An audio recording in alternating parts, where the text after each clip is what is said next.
What is up, chat? What is up, chat? Welcome back. Welcome back. We're back at it. We're back at it. What's going on, church? Hope you're doing well. You got served an ad over the blank feed. What does a blank feed mean? I'm not sure what the blank feed means. What's up, Adrian? How's it going? I see Remedu. I click like. I forgot to get my hair right. My hair's not right. What's up, Shadow? Hope you're doing well. And Lucas, what's up? What's up? What's up? What's up? But yeah, welcome back. Welcome back. We are back at it again. Fun week, I have to say. I pretty much contemplated for like 3 days straight whether or not I wanted to cover the whole Toriyama editor thing. And I think I ultimately decided just to wait to see if they potentially release a certain interview that was involved with that whole situation. But for the most part, it's just another week of like several days of me being disappointed by the state of humanity, that everybody just eats everything up so stupidly. For those who don't know, that like some random poster on X with like no followership claims to have translated an interview with Toriyama's old editor, and it just includes a whole bunch of like very clickbaity, scandalous statements made about the industry and stuff like that, and people just freaking lapped it up like it was truth.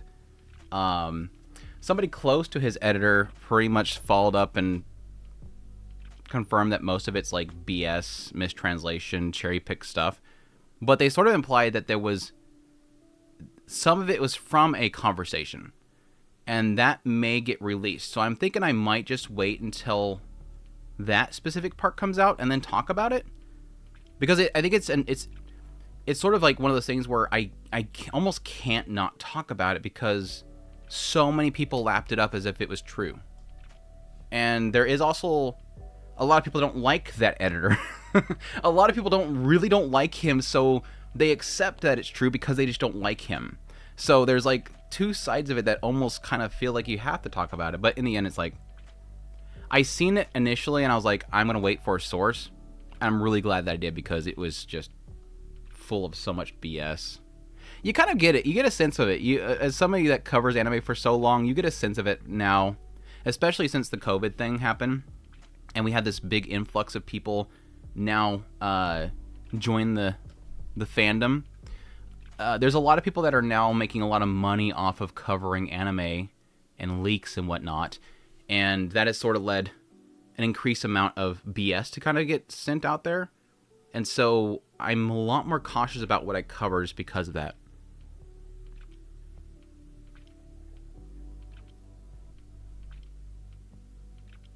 Shave it off and it will always be right. I tempt it every now and then. I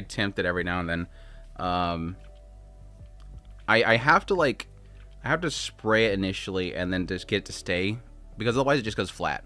It goes flat otherwise. What's going on, Jetto? Hope you're doing well. Andrew learns why humanity is not good and why it should be destroyed. No, I just, it's like this pocket of humanity, which is terminally online people. Let's be perfectly honest, like the amount of people that are terminally online with like social media and stuff like that is like this small portion of humanity that just thinks that they're important. and these big corporations are basically feeding off of them advertising revenue and algorithms to get money from them. It's great. That's why half the time I like have to step back from social media and realize what's on there doesn't really matter. Like no matter what like trending thing happens on social media, it's not like, in the grand scheme of the human population, it's nothing. It is such a drop of water. That shit I would eat up with a spoon. You like that controversial crap? You just ate it up? I immediately went to my Discord and was like, okay, just so people know, this is like BS. Source this guy who literally knows him. Which I take a lot more credit to that person over the rando on X that has like 50 followers that just randomly popped up with like this insider interview. I think a lot of people thought that it was true just because the first post had an image of him on stage in an interview, an actual interview, and he quoted it not knowing. I don't think he knew what it was talking about. He just assumed they were talking about an interview, and he was saying, we don't usually like pictures in the venue. Please don't, post pictures from the venue. And I don't think he understood, and I think people took that as, oh, so it actually happened because he actually responded to this. It's like, no, he legit didn't know what was talked about in there. It wasn't until his friend or his assistant or whatever started talking about it that he's like, oh yeah, people do that, don't they? They do spread in misinformation for gain, don't they? It's crazy, dude. It is absolutely crazy. Blank feed is when it's just... Oh, the ad itself was blank? That's weird. That's weird. The underemployed, yeah. People just like know nothing else to do with their time. Speaking of unemployed, 1 second. I have something to show. I got something. I think I know what it is. It's a pizza. I got a pizza to show off, guys. Oh god, what is this? I know what it is, but that's a very interesting way of wrapping it.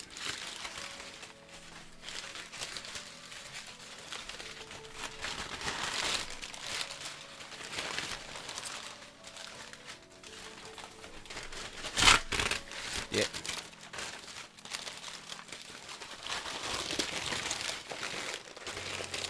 Unboxing ASMR. What's up, Brian? Ah, there goes.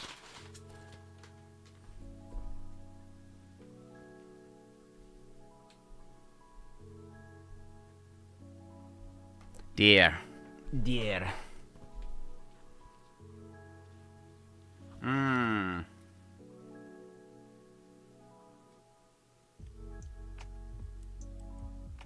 Get it with just with the least amount of glare here.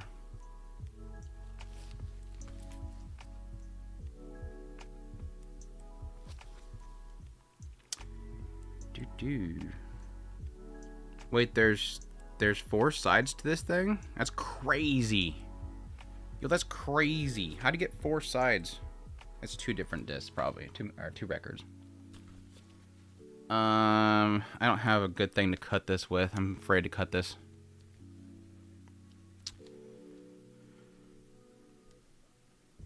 Andrew has become a neat. Yes. That was established a long time ago. Well, not employed. It's self-employed and not going outside or training. I really don't want to actually unwrap this, but I think I'm just going to stick it in the display case. I'll probably stick it back here. I'll find a spot.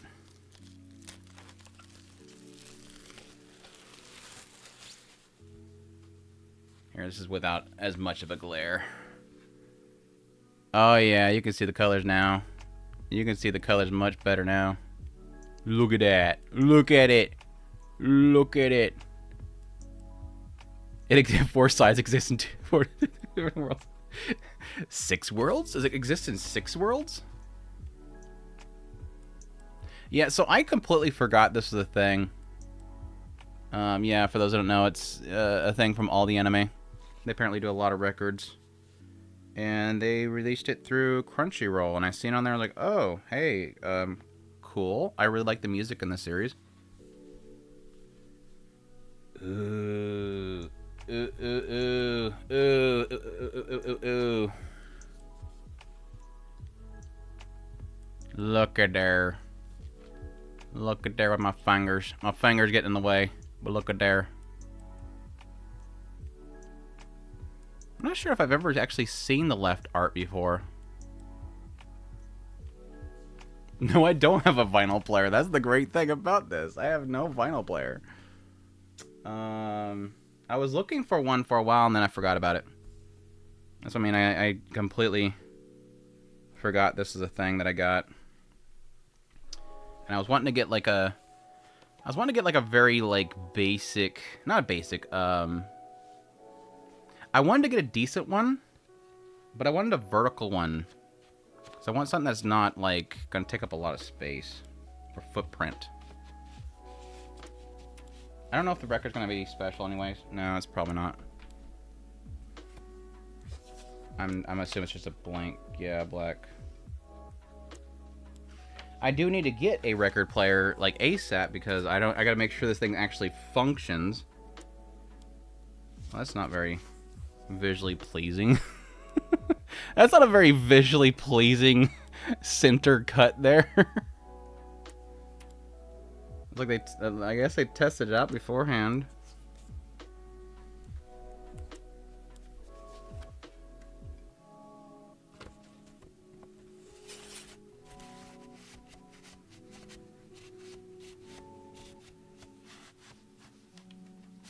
I need to find somebody that's like a record player nerd that would give me some good deets on something.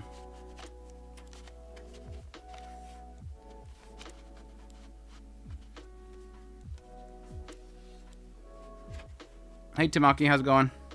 I'm doing alright. Pretty cool though. Pretty cool though. You'll have to believe me there's another record in there because I'm not going to pull it the other one. It's a pain in the butt. Cool, cool, cool. You find good record players new easily. Yeah. I mean, yeah, there's like... I can go down to a nearby store and probably pick up something. I'm just not really sure, like, a good one. And again, I would like something that's... I've seen them, like, vertical. But I don't know if they're, like, not good because they're vertical. But I've seen vertical ones that are, like, really cool. Something I could probably have, like, over here rather than have something that takes up an entire desk. Good news, it's hard to screw up vinyl pressings. Good. That's the hope. That's the hope. Audio Technica has some good players. I guess they were online, right? I'd probably have to get them online. But yeah, I'm looking forward to checking that out. I've kind of had in the past a desire to get into vinyls. And it seems like now that anime is getting more popular, it seems like more vinyls are coming out for anime. That kind of has me wanting to start getting vinyls.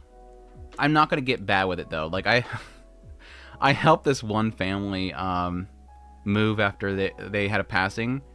And the person that passed away was a massive vinyl collector, and they had like shelves upon shelves upon shelves of just them all lined up from side to side. And it was, I'm like, no, no, I don't ever want to see that many records ever again. That was a nightmare. That was an absolute nightmare. It's cool stuff though. I've obviously heard that they have a really good quality to them, and there's a vintage aesthetic to them, I guess. So it always starts with one. It looks like Kaz behind you. This technically started with a Hatsune Miku. I think it was a Hatsune Miku. Well, no, a long time ago I got I think I have it over here. I got a Ryoko figure from a friend. But no, like the actual collecting of these figures started with a Hatsune Miku, an Android. And then I think I got an actual figure of a Hatsune Miku. And then it's just, now you see what's behind me. Coming back a little later, I'm just hoping for a bit of hey hi and see how you're doing right now. How's family in the holidays? Hope you're doing good. Yeah, it's been going well, Brian. But no, I appreciate it. I hope you're doing well. So the first one was free. No, it was not free. No, I had a trade. I had to trade to get that Ryoko. It was a Ryoko from Tenjimayo. I'd actually trade for it. You get a Maiko figure as she is the no. Mine's always gonna be Hatsune Miku. And I had like I have 1, 2, 3, 4, 5. I think 5 Hatsune Mikus, and I probably have like 6 Nendroids of her. Best anime of the season is Nippon Sangoku, hands down. What a show! Yeah. I think I'm like a week behind on it, but I'm hoping to get caught up on this next week because I've gotten, with this week's live stream is on, I've finally gotten pretty much fully caught up on the season that I'm going to. And hopefully after this tier list, I'll be able to kind of lock in on the shows that I'm actually interested in. Like similar to previous seasons, cutting back on not covering everything just because I just don't have time. And I just feel like it's a waste to cover everything at some point. So hopefully I can lock in on Sangoku. Hopefully start doing videos on it, but I don't know. We'll see. Kamina Botan is a cinema of this season. Are we gonna have a fight in the chat right now between Kamina Botan and Sangoku? Andrew, you need to oh yeah, I got that one already. Also closest to Zetsupo Sensei era of Shaft an anime has gotten in an episode. You mean with Kamen Botan? With the third episode? Maybe I missed something else. I think I got like 3.5 episodes in that one. Fight. But yeah, like I said last week, my tier list here is actually based on the current season, spring, as current as of now. These can obviously change over time, and some of them can be turned into absolute crap, but this is my thoughts on them at the moment. And they're, of course, based on the current season, so something in S tier right now. Not necessarily as S tier overall anime. It's not like anime of the year or anime of all time type of category here, but within the season they are S tier. So episode 3 was Shaft and Studio. I'm not gonna. I can't go with you on that one, Crystal. I cannot go with you on that one. I wasn't a massive fan of the episode. I think it had like a style to it. I would not call it Shaft. I would not call it Zetsupo Sensei Shaft type of stuff. There is a massive creativity that is with Shaft in Zetsupo Sensei, and of course what came after that, the Monogatari series and all that kind of stuff.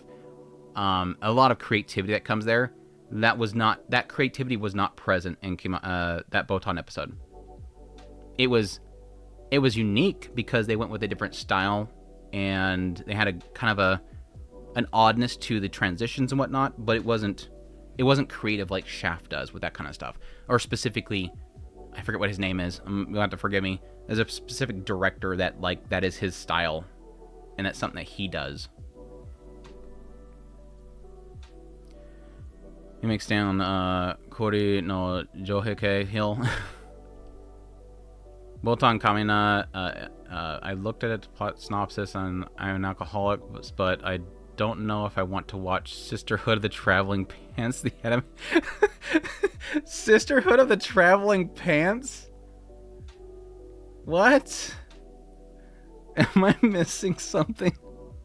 That must be a reference I'm completely missing. With a total 8 series I'm sticking with. Food Diary, Miss Maid, Witch Had a Tellier, Ribdiculous, I hate that freaking title, by the way. Vending Machine Isekai. Really? Really? That's one of the ones you're sticking with? That's one of the ones you're sticking with? Oh my gosh. That's crazy. Anyways, we'll get started. We'll keep chatting, but I'm gonna get started. Ramparts of Ice, latest episode is good. I'm looking forward to getting caught up on Ramparts of Ice. I watched a couple more episodes of it, but I'm not fully caught up. First one, I made friends with the second prettiest girl in my class. To give people a gist of what this show is about, it's about a guy that is an otaku. At some point, he catches the interest of this one girl, and the girl is like the second prettiest girl in the class, and they start to hit it off because she's actually way into the nerdy stuff that he's into, which is like B films and stuff like that. So they start hanging out together all the time, playing video games together in secret. One of her friends is actually the prettiest girl in the class, and at some point she gains interest in him as well. They start hitting it off as well, and it kind of leads into this sort of, what I kind of found interesting in it so far is, in the hook that I kind of find in it, is that aspect of the second best girl in the class.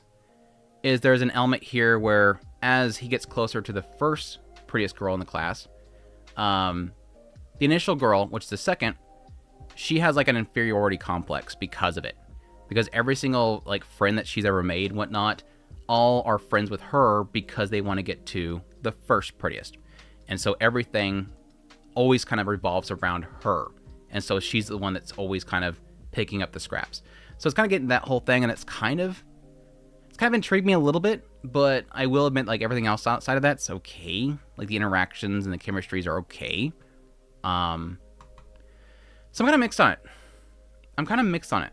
It's sort of a losing heroines type of concept. You're kind of on the nose with that one.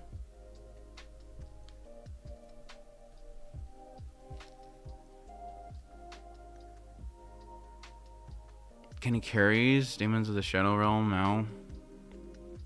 Garden of the Gods. I'm mixed on Garden of the Gods right now. My Ribdiculous Reincarnation is funny. Only Reincarnation as a sword beats vending machine. Dude, Reincarnation as a sword is like complete. That is such a different thing than vending machine. Like, I don't even put those two in the same category. Other than the fact that they're, a sword and a vending machine, they're oddities that they're in, but they're so different in style. Like, Reincarnated as a Sword it's got a comedy to it, but it's not like always like heavy comedy.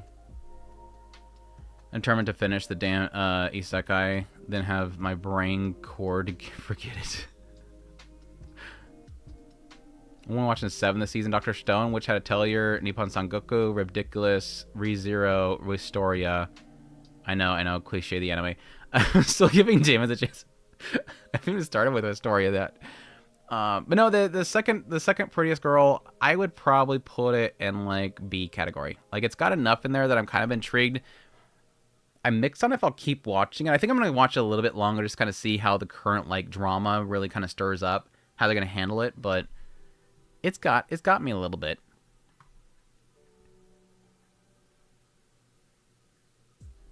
Ridiculous is a total shitpost of a series, pop team epic style. Yeah, it's sort of that, yeah.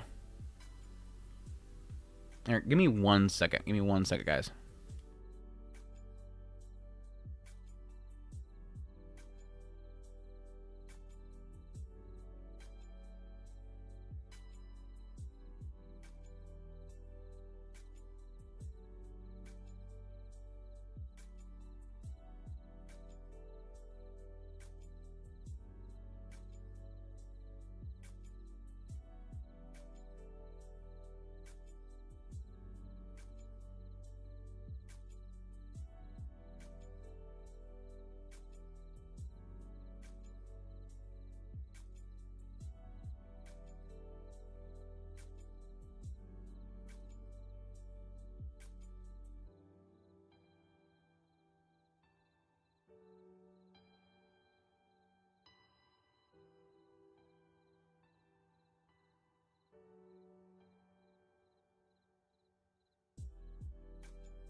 Alright, sorry about that.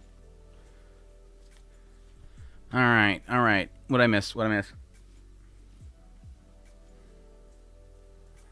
V is the third prettiest girl spot.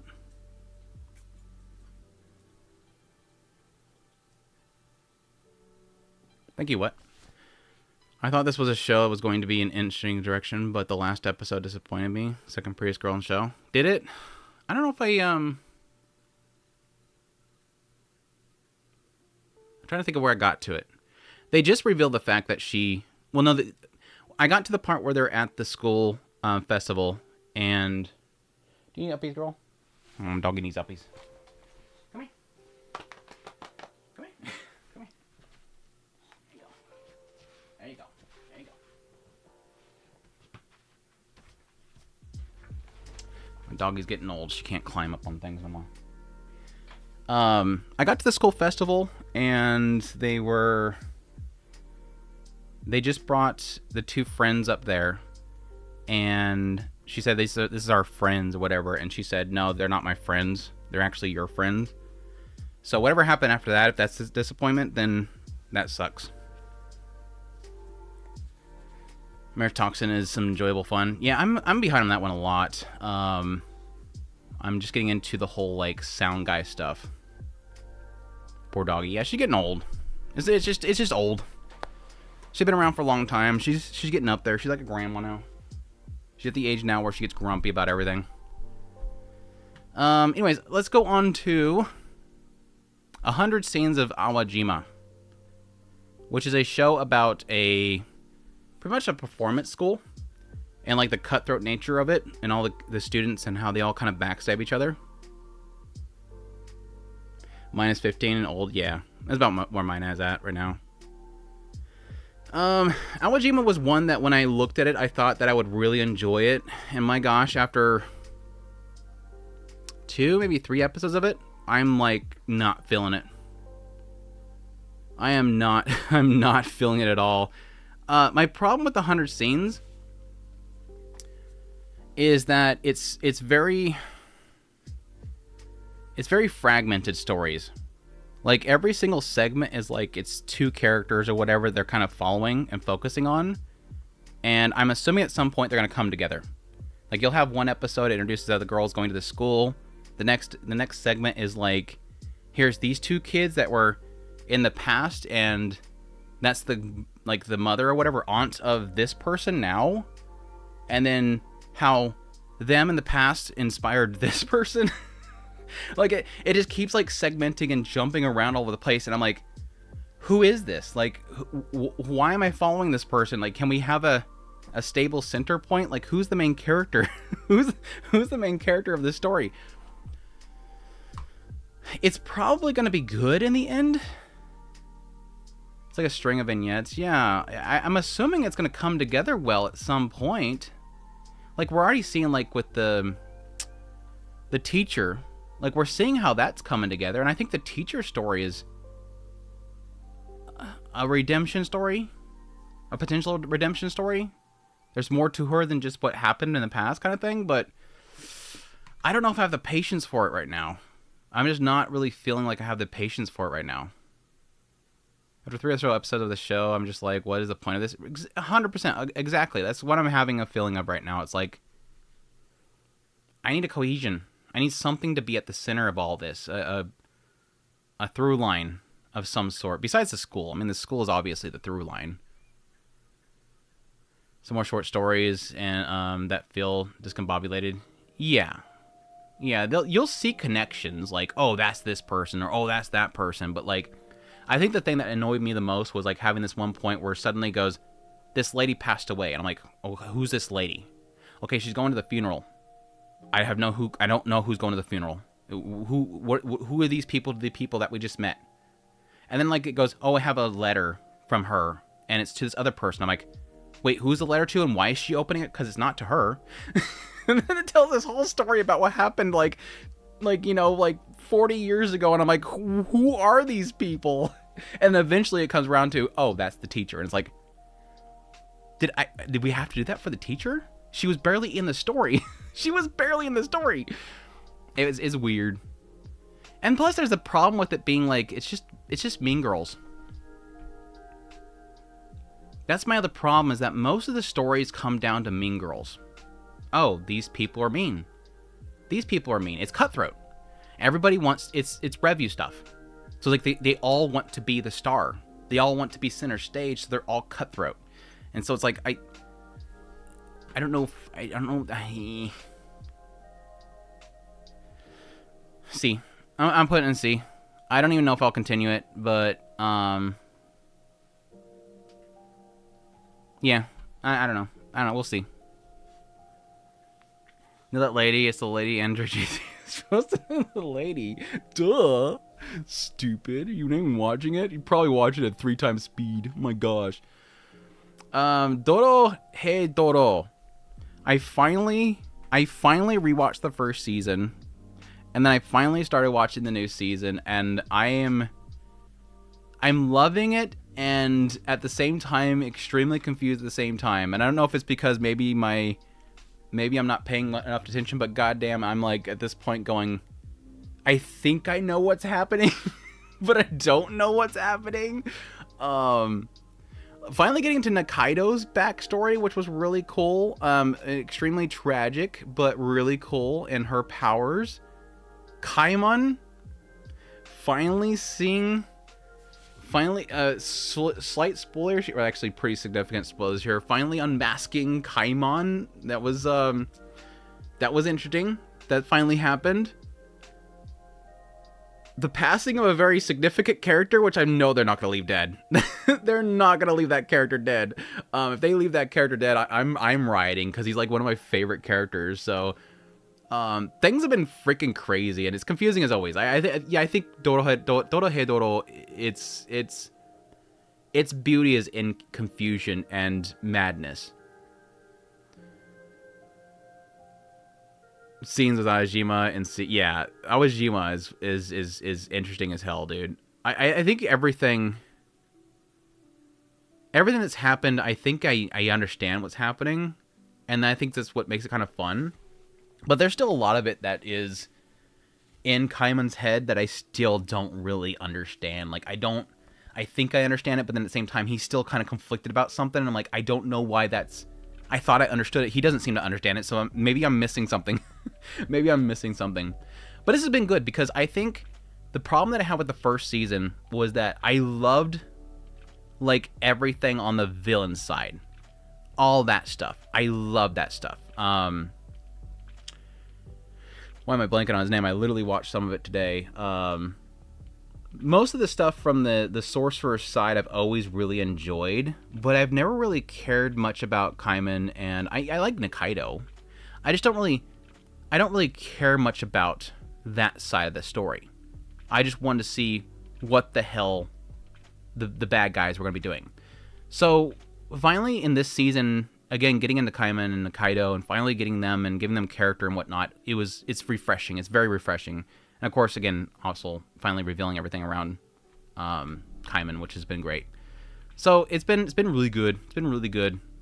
I also like how poor these guys are. They're just struggling to make money. They have to sell his body just for rent. Then they have to figure out how to hide the body. That whole segment was just horrible, dude. It's been good. It's been really good. I've been really enjoying it. So I think the only thing that I get a little bit tired of with Dorohedoro, and I know it's a lot of its flavor, is I get tired of the gore. And I know that I'm probably alone on that. Like, it's like some point, it's like people just get chopped up every 2 seconds, and like it's kind of like, really, like, really, we're still like chopping up people and acting like somebody's gonna die. Like every single time they go, oh no, this person's totally dead. It's like, no, they're not. These people get chopped up all the time, beheaded, chopped in half, and they somehow survive in the end. I mean, obviously because magic and whatnot, but Bookworm not in S is blasphemy. Yeah, it's not been a like crazy good season so far. It's been a lot of introductions, and I haven't really gotten to a really good point, other than it, making me cry every 2 seconds because family. But yeah, that's where I'm at with Dorohedoro. It's been really good. It's been really, really good. I'm not sure if I want to put an S though. Is it? Yeah, I'll put an S. I'll put an S. It's better than this stuff right here, so I'll put an S. It's been good stuff. It's been good stuff. Common Botan. Botan Kamina fully blossoms when drunk. First things first, need to pre-establish here. Not a drinker. Not a drinker at all. I don't like alcohol. I've seen way too much the destructive nature of alcohol. I've never really cared for it. I don't care that people drink. It's not my thing. It's just not my thing. S tier for super idol Ferdinand. He's dangerous. Ferdinand is dangerous. I do like cute girls though. I do like cute ladies, you know, having a little bit of fun, relaxing, you know, getting a little tipsy, enjoying themselves, all that kind of stuff.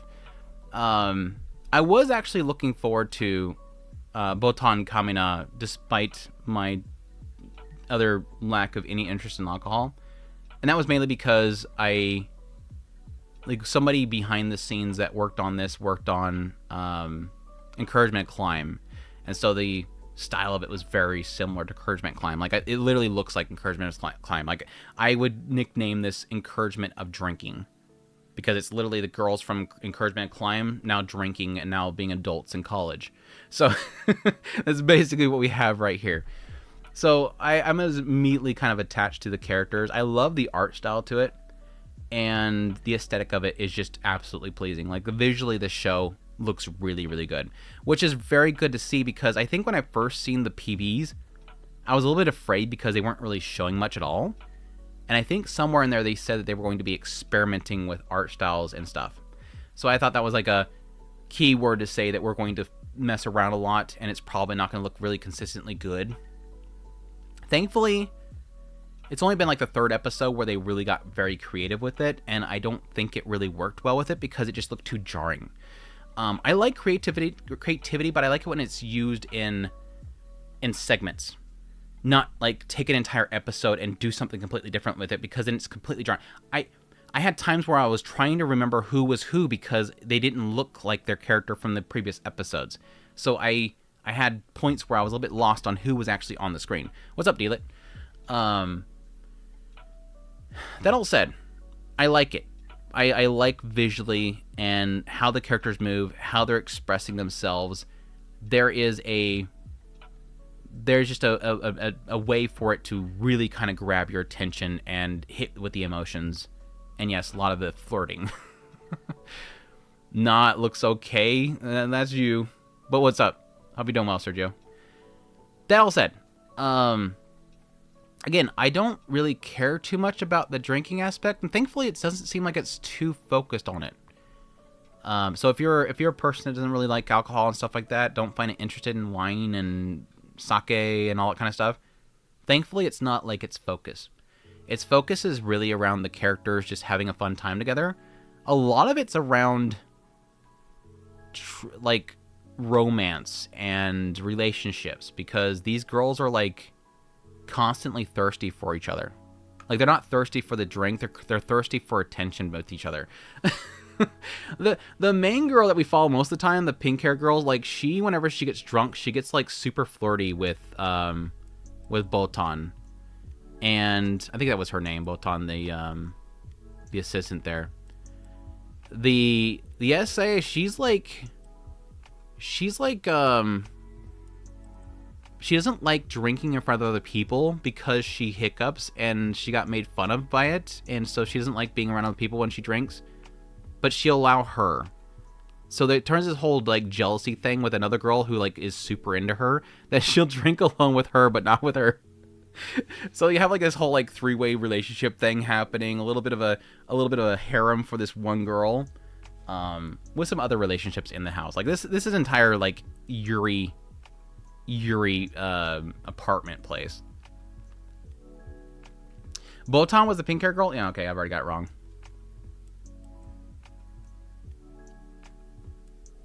Botan also is introducing another girl into the harem next episode. Good. You gotta keep throwing as many possible to one girl, cause she's cute.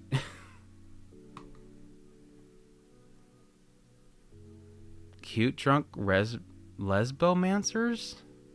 Has to be S tier. What is lesbomancers? What is the term lesbomancers? What? Are we just making up terms now? Okay, sure. Also, what's going on? Welcome to the stream where we make up words. That's wild. It also says the name of the girls in the opening. I don't know. The next girl is controversial. I will feel knowing the manga. Oh goody. I'm sure somebody will make a post and claim that we're all upset about it, and we'll probably hear about it. I'm excited. I'm excited. It probably won't be as controversial as the reincarnated Petals of Reincarnation show, so don't worry too much about it.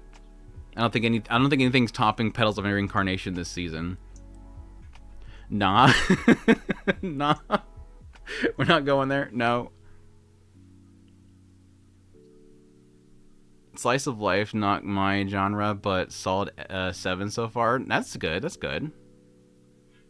I mean, yeah, 7's a good in my book. Like, if you're a 7 in my book, that's really good because I always use the entire field. I'm not it's either a 10 or it's a 5 or it's a 0. There's a lot of shows that it's beating if it's a 7 on my list. Isn't something I expected to see, but here we are. Well, that's the funny thing is, like I said in my video cover in this series, because I went and read the manga. This thing's full of so many horrible people. there is a lot of really horrible people in this series, but that's the only one everybody recognizes. There's some nasty people in this show. Gotta go join my Smash Watch party. See y'all. I take care of church. Happy Yuri Hour. Happy Hour takes a second meeting. Anyways, so my placement of it. I'm like B. Like it's shocking how, like, without caring about alcohol, without like really being interested in what brings them together most of the time, I still find the characters charming. Like the chemistry and whatnot's very charming, so I'm enjoying it. It's an A for you.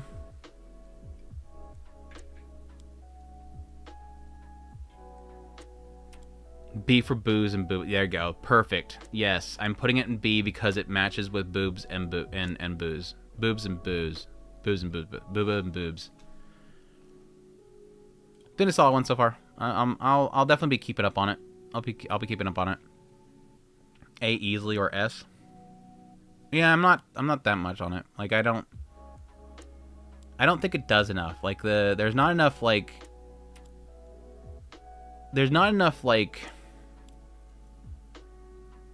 the moment to moments are fine. It's just there's not like hooks. There's not like no real good writing in there that's really got me. Like I'm not really that interested. Like we had a whole segment where the girl was upset because she said you can't ride on the back of a motorcycle because she just hasn't driven long enough. And it's like, okay, yeah, it's a misunderstanding thing, but I need something a little more. Very funny. Only shows I am concentrating on this season. 80% of yours is a B tier. I mean, it's B in the season, so it's a very good spot. Like, why is B bad? I like how B's bad. We're at the point now where if it's a 7 out of 10, it's bad. If it's a B, it's bad. Like when has B ever been bad? When has B ever been bad? Like if you're in school and you get a B, that's really good. Like that's a good thing. You're not failing. You're doing very good. It's not a C. If I got a C in class, that's when I was concerned. C is literally stands for concerned. And then when you get a D, you're getting bad. You're getting real bad. And then F, you failed. But B, you're doing good. B's good. I love it. B has always been bad. You need to add more letter rankings under the D. I mean, if we get something that bad, I'll put an F in there. If I get a B, I'm dead. 7 means good, but C's mid. Yeah, I would say C's like equivalent to like a 5. I didn't. Not JJK levels of animation unwatchable. Exactly. If it's not JJK, it's F. I just says it's more like a sum of their B for bueno. There you go. Perfect. No, it's booze and boobs. Booze and boobs. That's your Naoki from Takopi. Needy Girl Overdose. Overload? Is it Overload or Overdose? Overdose. I'm not even going to bother with really ranking this one because I have no effing clue what's going on. I watched one episode and I have no clue what the hell is going on, and I quickly assumed it's because I didn't play the game. I know some people, like, I know Earthly, he said that he was watching it even though he hasn't played the game, and he seems like he's following it. So I'm assuming it's still manageable. It so far is presenting the idea of, like, influencers battling it or something like that. It's very focused on, like, the future of, like, social media and people being, like, credit scored online. And it's doing that whole thing, which, to be honest, if that's the whole story, I'm not really going to be too interested in it because I'm not sure if I care to watch another we're being social media social credit scored. It's just, I don't understand what's going on. It feels like it's set up from the game, so I kind of feel like I want to watch or play the game before I watch the show.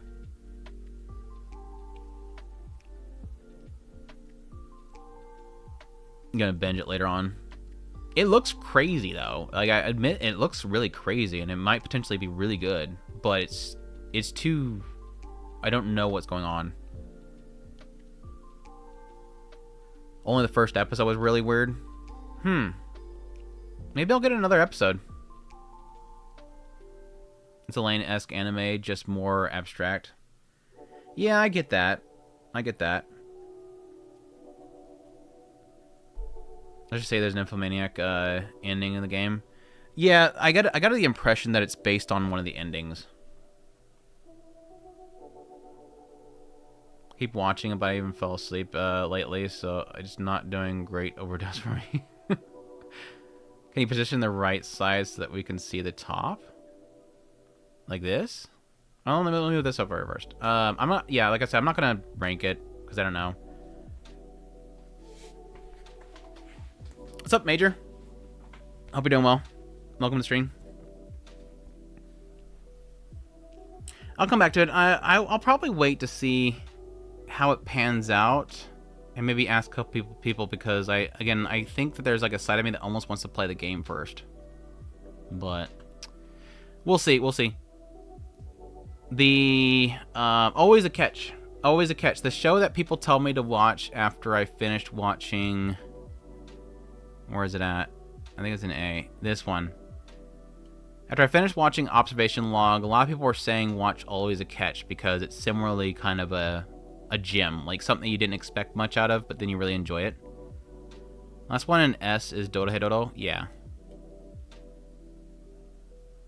Kind of head off and go back to romancing with Rune Factory. Nice, as it's needed to be beat to beat the game. All right, take care, Cursal. Thanks for dropping by.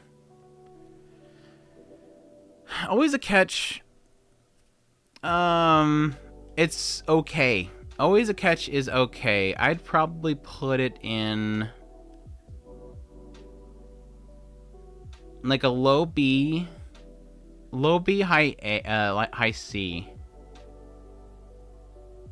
It's like what I like about Always a Catch is the main character. Like, she is so much fun. She's a goofball. I love her personality. But it's like one of those ones where, like, it doesn't carry everything else. Like, I don't really care much for the prince that she's with. He just seemed like a cool guy that's really hot looking. I like the dad, but I didn't really need to have the story about her and the dad told twice. Like I heard somebody say episode 6 was really good, and I'm like, but technically half of episode 6 was a story we already knew. Like we knew what happened when she was young. We had that story told, and it's like, let's tell the story again. Okay, we told this story already. And then again, is what happens to the dad's, yeah, a little bit of heartbreaking, but at the same time, it's like, we kind of got the feeling that was the case. Like, this is a big papa bear.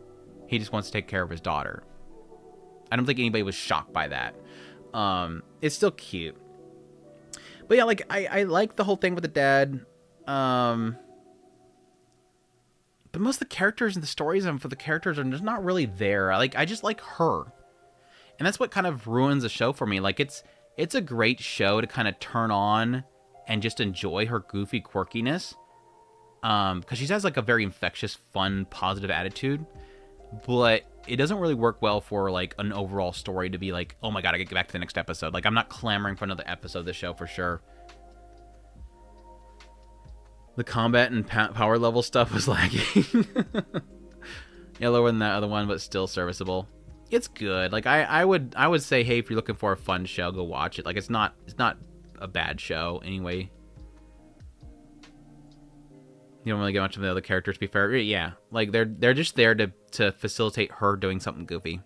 Like I love her with Rosalia. Rosalia was the bully character. Like I love her interaction with the Rosalia character, but Rosalia is no character. Rosalia is she's just a tsundere bully. That's her character. She gets flustered and overtaken by our main character. To give people an idea what it's about, I forget to mention it. It's about her. She was raised in a family to be the next heir, and they're a family of martial artists because they have no son. They did end up having a son, so she ends up having to go find a marriage partner, and she does it in another country because everybody knows her as like this tomboy fighter in their current country. So she goes to another nearby kingdom. And there she gets confronted by the prince of the kingdom to cut off his engagement. Because he mistaken her for her friend. And through that little misunderstanding, she ends up meeting the prince and they fall in love and shenanigans happens, basically. That's basically the story. It really is, there's not much else to it. Just everybody trying to be mean to her, and she has a very positive, speaks her mind type of attitude that completely overthrows people. So it's got a fun character. She's definitely like one of my favorite characters in like the entire season too. That's the funny thing is like it's not really. My gosh, what? Hey, the yellow flat. What in the hell are you doing? What are you doing? I got a raise at work. Thank you for Mashoko Monday. It's one of the few things that keep me going strong. Hey. Dude, you didn't have to, but I really, really appreciate that. I really appreciate that. My gosh. Hold on, let me make a note on that one, by the way, so I don't forget to shout you out on the Mashoko Monday. Which I haven't recorded, by the way. I have to literally record that tomorrow. I'm late on recording my Mashoko Monday this week. My gosh, dude.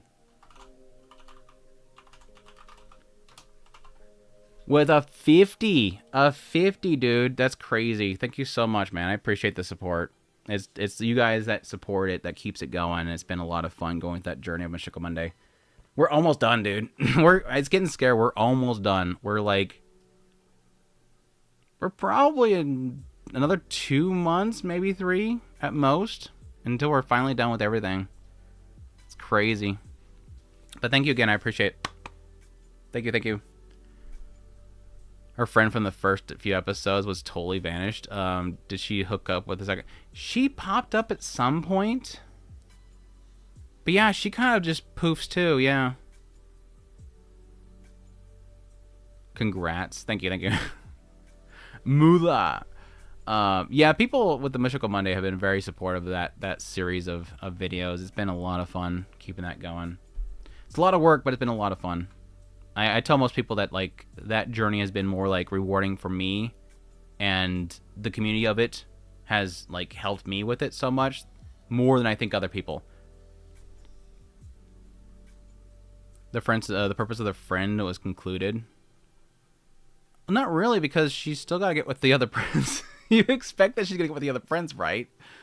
You want that whole relationship happening, and it's just like never really happens. What the fan art? What's going on? Hello, Andrew. And are you seeing the new Gundam Hathaway movie in theaters this weekend? Let's find out. Let's find out. I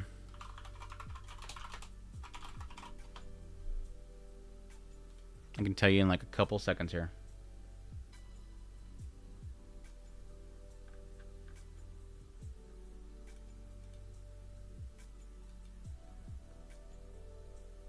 No. No. It's nowhere near me. As always, it's nowhere near me. No, on Netflix, yes. Yes, I will hopefully get a chance to watch it. Thank goodness it's not in theaters. Because otherwise I would not be able to see it.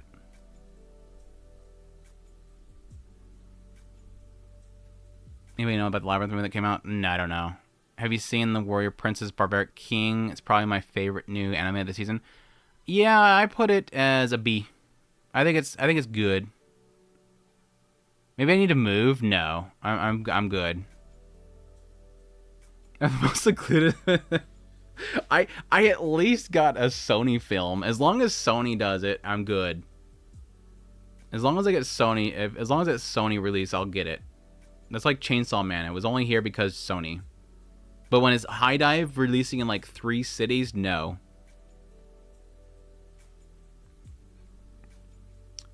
Tensura is an A. Yeah. Tensura's been good. Tensura, especially here recently. I'm excited for next episode, dude. Tomorrow, I hope it takes off. I have a lot of expectations for tomorrow's episode of Tensura. What were we talking about? We were talking about this one. Okay, we're done with that one. We're gonna move on. Next one. Hibata's Teenage New Game Plus. I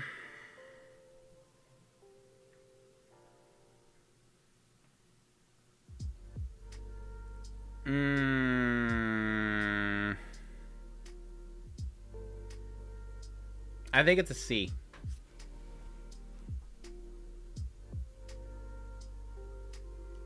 I think it's a C. I think it's a solid C. It has some points in it that are good and could be intriguing, but for the most part, it's kind of just wish fulfillment. Like, it's wish fulfillment with like but it's not all peachy. It's one of those, like, everything's going well, but because it's going well, now here's the hook.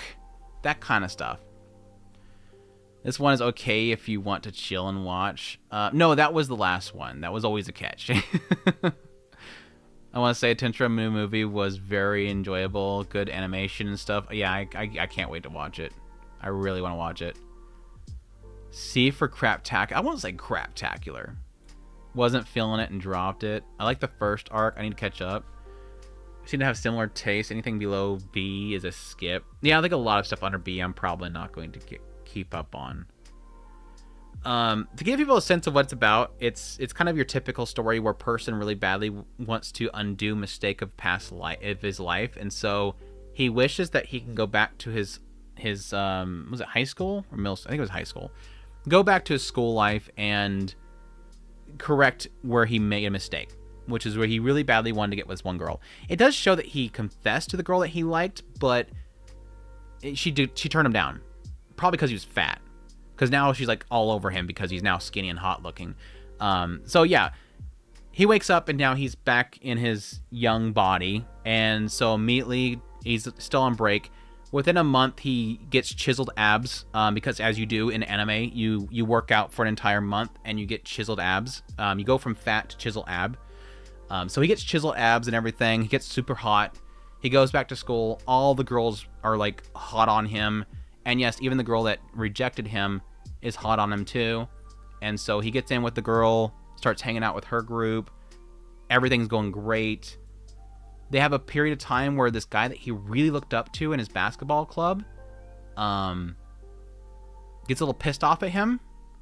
So that's kind of the hook that we're getting right now is the fact that because he's perfect at everything in his new attempt at this period of his life, because he's hot, he's good at basketball, he cooks really well, because everything that he's like perfected in his life as an adult, like now applies to his new life. What's the name? It's Hibata's Teenage New Life, or New Game Life, or New Game Plus. Bleh. So because he's so perfect at everything, singing too, like dude freaking just drops the notes like crazy. Because he's perfect at everything, suddenly like the guy that he looks up to gets really pissed off because now the girl that he likes is now after him as well. And so now it's causing a conflict because he's so perfect. That's our like 4 or 5 episode hook, is he's so cool and he's hot now, but now he's too hot. So drama. It just feels like wish fulfillment, really, is what it does, which is not bad, but I'm just not really feeling it. I think, for the most part, all the characters are very kind of one note. Again, you have, like, the really hot girl that he liked is now, like, super hottie for him because he's hot and chiseled. You have the sports girl, a Genki girl that's, like, super into him because he's good at everything. You got the childhood friend that's, like, not hotting for him, which is kind of surprising. When I'm expecting it eventually she will probably be. I forget the other girl. But yeah, he's cool and hot, yes. Go back in time, invest in cheat tricks, and make millions. That's okay. That's what I always expect them to do. Like, what was that last one that we had? It was also another one that was, I think, called New Game Plus or something like that. Warn the world about incoming COVID. Nah, get abs and get the girl. He's cool and hot, yeah. She will only like him when he shows flaws. Well, I don't know. She's blushing a lot. His crush is so boring. I kind of assumed at some point they were going to rug pull it and it's not going to be about her but somebody else. Like, I'm already... The sucky thing is, like, I'm already hating the main character because of how, like... I don't blame him, so to speak, where it feels like he's being nice to everybody and thus, like, a girl he has no interest in is now, like, clamoring after him. That it feels like he's a little bit oblivious to what he's doing and it's gonna cause a heartbreak, but again, I don't blame him for just wanting to be a good person and people taking the wrong hints there. So it's like, I don't know. Overall, it's blah. It's blah. I want to end this love game. I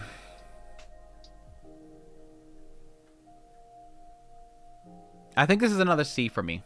Like, it's not bad, but it's not enough. Like, these three... This is, like, the world of, like... It's not bad, but it's just enough. These three right here is, like, the trilogy of it.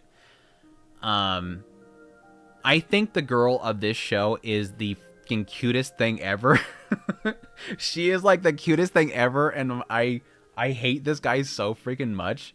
For those who don't know, it's essentially, like... It's very Kaguya-sama. It's very Kaguya-sama Love is War in its theme. Because you have two characters that have made a challenge back when they were younger. That they're going to play this love game where they have to get the other one to blush. And what follows this is this whole thing where they have to say the other one, I love you, and get them to blush. And even though they blush all the damn time, apparently they're not losing the game. I don't know what the whole blush thing is when they're literally blushing all the damn time. But it turns this whole thing where they're trying to get the other person to basically admit that they love them. And so they constantly confess or do things to throw them off, go on dates together, all that kind of stuff. The last part that I got to was like this big moment where he takes her out on a date and shows her all these great places, and it comes to this point where he's so badly wanting to give her the firsts and all that kind of stuff, claim the first for himself, and it was like this little cute little moment between the two of them. But I don't know. It's just not... It's cute, And it's got cute moments, and I freaking love the girl. She's super freaking cute. But it's just, it's repetitive. Yeah, childhood friends never win. Yeah, I'm waiting for the big rug pull where suddenly a third person shows up and completely takes him away from her. Because childhood friends never win. Yeah, it's an entire season, an entire show about how these two will not get together. Because in the 30th volume, they get split up. Or she dies from an unknown illness with no cure. It's just, yeah, it's not bad, but it's over and over and over again. Yes, that's basically me. That's basically me. It's just, it kind of is the same joke. What? Did you blush? No. Teru teru? No. Teru teru? No. It's over and over again. Did you already rank Marriage Toxin and Liar Game? Yes, Liar Game is here in C. And Marriage Toxin is here in B. Team Kaguya-sama, but I'm still watching it. Yeah. And Izumi Fuka, aka Majo Brazier, is Norin from Kill Blue. Arya from Witch Cat, yeah. Got a lot of roles this season. Except if can a boy-girl friendship childhood wins. Does it though? Does she? Really? Does she? Only a C for Liar Game? Yeah, I hate it. Yeah, I hated it. I hate it. For those that missed my rant last week, and I'm guessing you missed my rant last week, we had like, what, 2 or 3 episodes devoted to her being so stupidly trusting that she gives her entire fortune over to her teacher from the past. When she finally discovers that he's actually lying to her, she hires a guy to get the money back. And which point, when she finally gets the money back, he cries, the teacher cries that he lost. And then she proceeds to give all the money she just earned, which I think was like an equivalent to $100,000. $100,000 she gave to the teacher. Well, no, she gave half of it because she had to give half to the scammer that helped her get it back. She gave her $50,000 to the teacher before the scammer that just got out of prison that helped her do this because he needed a job. The scammer gave his money to the teacher too. After we had like an entire like almost 2 episodes of this teacher with the most derpy, sinister face laughing at her as she's crying her eyes out that her entire life's going to be ruined because she's going to be in massive amounts of debt. It's so stupid. The characters are so stupid.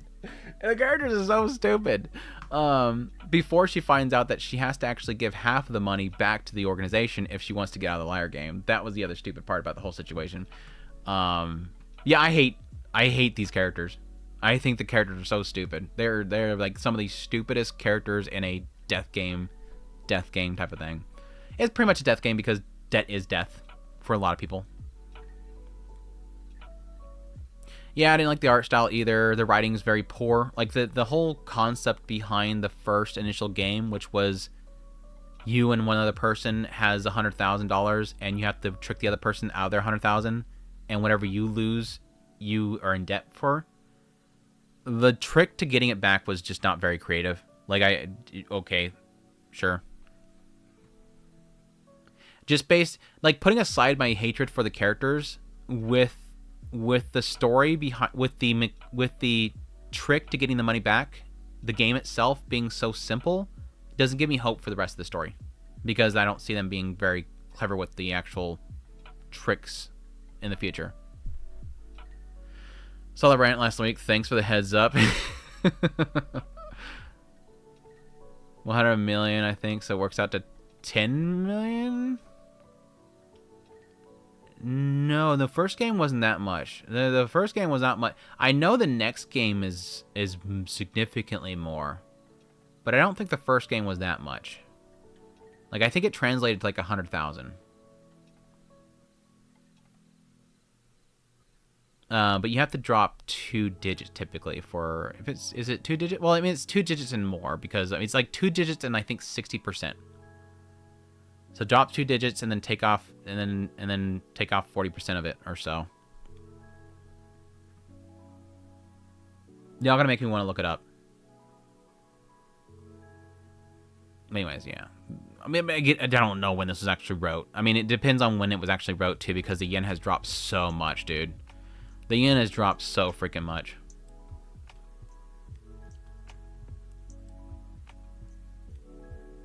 Yeah, so like a yen is like a penny for us. It's, you have to drop 2 digits. But yeah, it's significantly less now. It's like $100 is like $60 for them. Like our 100. Anyways, I'm getting backwards. They're significantly less. The yen's way less for us, which is great for us when we ever import things. Next one. This one's the Erin one, isn't it? Erin, yeah, Erin the Southpaw. Erin the Southpaw.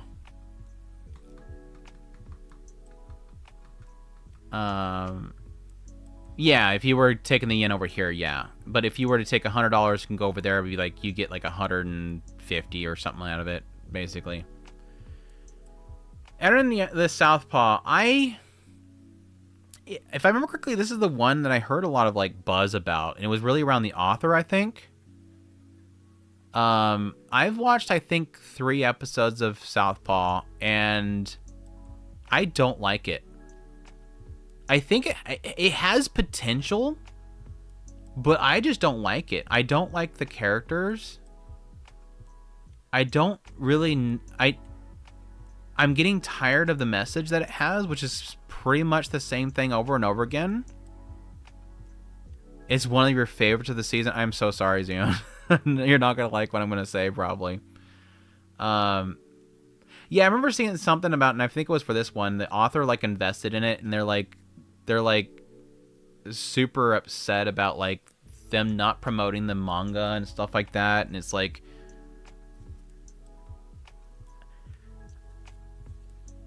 I'm almost, this might sound mean, what is it sitting at right now?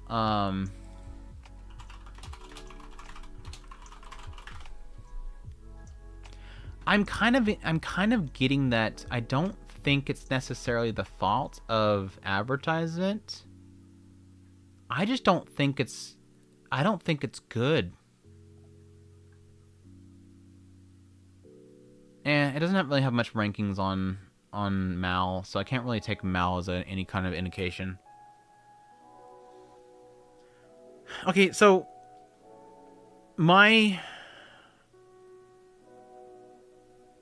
I don't want to say pretentious. No, I don't want to say pretentious. The concept here for those that have not watched it is you have this guy that wants to get into art because he wants to be a designer. You have this story about this other girl who she lost her father at some point, who was seriously in the world of art, pushed really hard to be recognized, never got the recognition that he got. The family never really got paid for all the work that he did until eventually the guy dies. The daughter doesn't really want to get into art because she feels that that art never paid back her father. Like the art doesn't pay or whatever. So she never wants to draw again, even though she does a lot of spray painting, graffiti, that kind of stuff. At some point, she graffitis something, and they're supposed to try to figure out who did it. And so he draws like a mural in the school grounds to draw her attention before she says it sucks, and he decides to change it a little bit. And then she comes and starts punching the crap out of him because he changed it or some crap. I don't get it. It's stupid. Cut forward. Now this designer, he went to school. He got a job. He's now working at some agency. The Southpaw chick, she disappears. We've been focusing on him and his life at his new job. And they have this one big business they were trying to get with this one company. They submit the proposal. They land the job, but then he gets kicked out of the actual project because they want to give it to some other people. So he earned the project, but then they don't let him be in the project. And they go on to the next project. the core concept of the story is, and this is the repeating concept they keep bringing up from the very first arc and the second arc so far, is people want to appreciate art for the sake of art, but it ends up getting disappointed because art doesn't pay. That business consumes you, that greed consumes you, that cutthroat nature of business consumes you, that you're not allowed to just enjoy art for the sake of art. That seems to be what they want to keep saying. That seems to be the message that I keep getting from everything, is don't get lost in the art. That art's not going to, pay the bills. It's all about business. I don't know. Like I said, I don't like the characters. I really don't like the characters so far.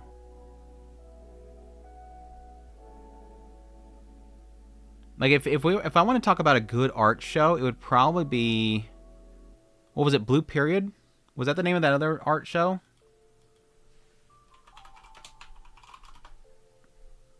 Yeah, Blue Period. Like, Blue Period was a much better show that did art so much better.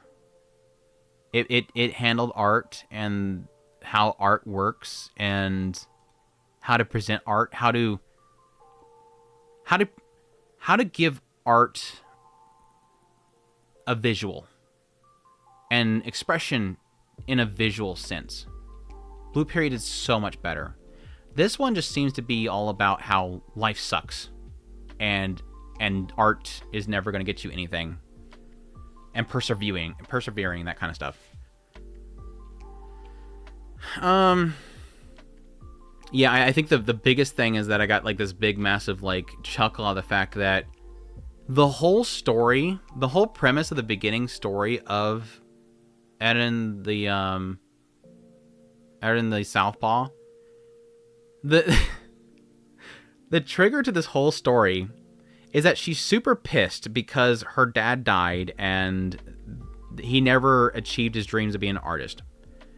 And they thought that the father walked out on traffic because he was so upset.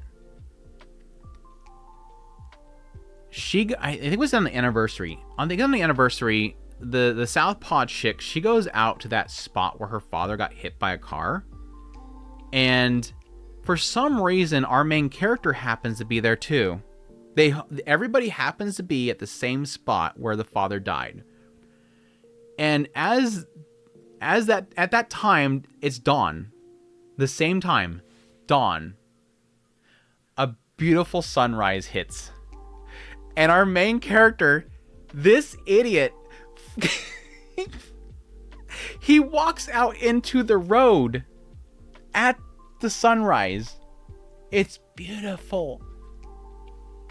And he nearly gets hit by a car. And so this is this big revelation that the father never killed himself. He just seen the sunrise and had to walk out in the middle of the road, just like the stupid main character just did. I was like, are you kidding me? Everything started because her dad walked out in the middle of the street to a fucking sunrise? That's your deep story progression for this character? What is this writing, dude? What is this freaking writing, dude? And this is this big revelation that has completely cleared her mind of all of the things that are holding her back. And now she's suddenly enamored by the guy and wants to support him, even though she beat the crap out of him for freaking spray painting on his own scrap before. I think it can be good. Like, I think it can be good, but I just don't know. I'm going to give it one more episode. VMC is an idiot. He's taken advantage of a lot. He doesn't act like an adult should act. I think that's the problem it has. I, to be honest, I like the fact that this is a story about people that are in jobs and life, but they still act like kids. That's the problem. Like, when is this guy gonna grow up is my question mark. Maybe that's one more. I'm hoping eventually it progresses. Again, I'm gonna give it one more episode. But I have to say, after watching the first, like, God, how many I watched? 4 or 5 episodes, I think, at this point. I'm at this point now where I can almost honestly say I don't think it's the company not promoting your manga. I just don't think your writing's that good. Your manga's failing because your story's not interesting. I'm sorry, author. This reminded me of Ferment's Kitchen, a suffocating story about life. Yeah.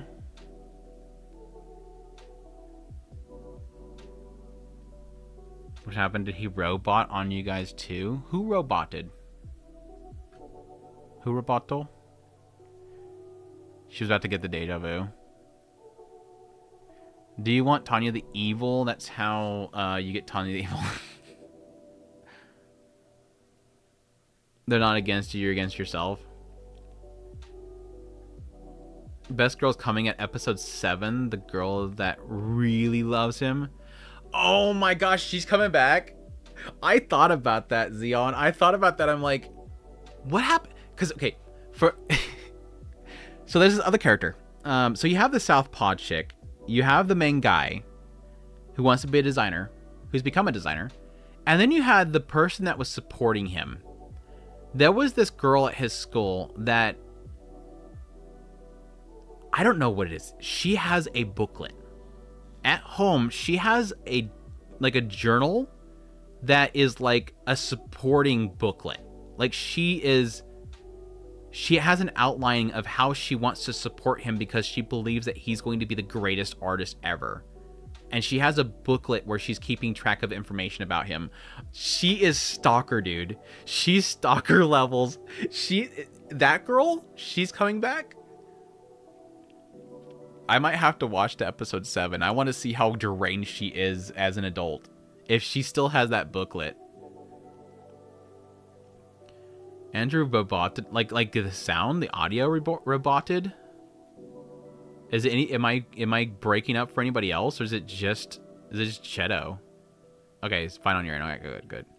If major malfunction, a person with a username major malfunction says that I'm good, then we're good.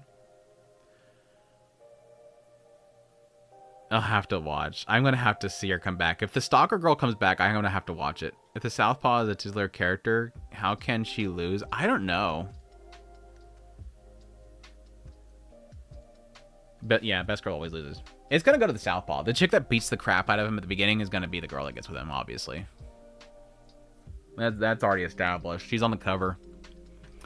Anyway, that's enough about Southpaw. Akane-banashi. How many episodes I watched of this? I want to say I watched 2 or 3 today. I fucking love it.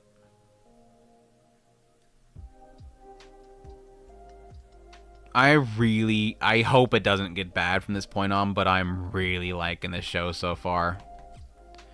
This show did not need us as long. It's funny though. I like talking about stuff. If I have something stupid to say about something, I'm gonna talk about it. Akane-banashi is easily one of my favorite shows of the season, if not, I think it's like right here for me. I think currently, like, because I think I'm keeping these pretty organized.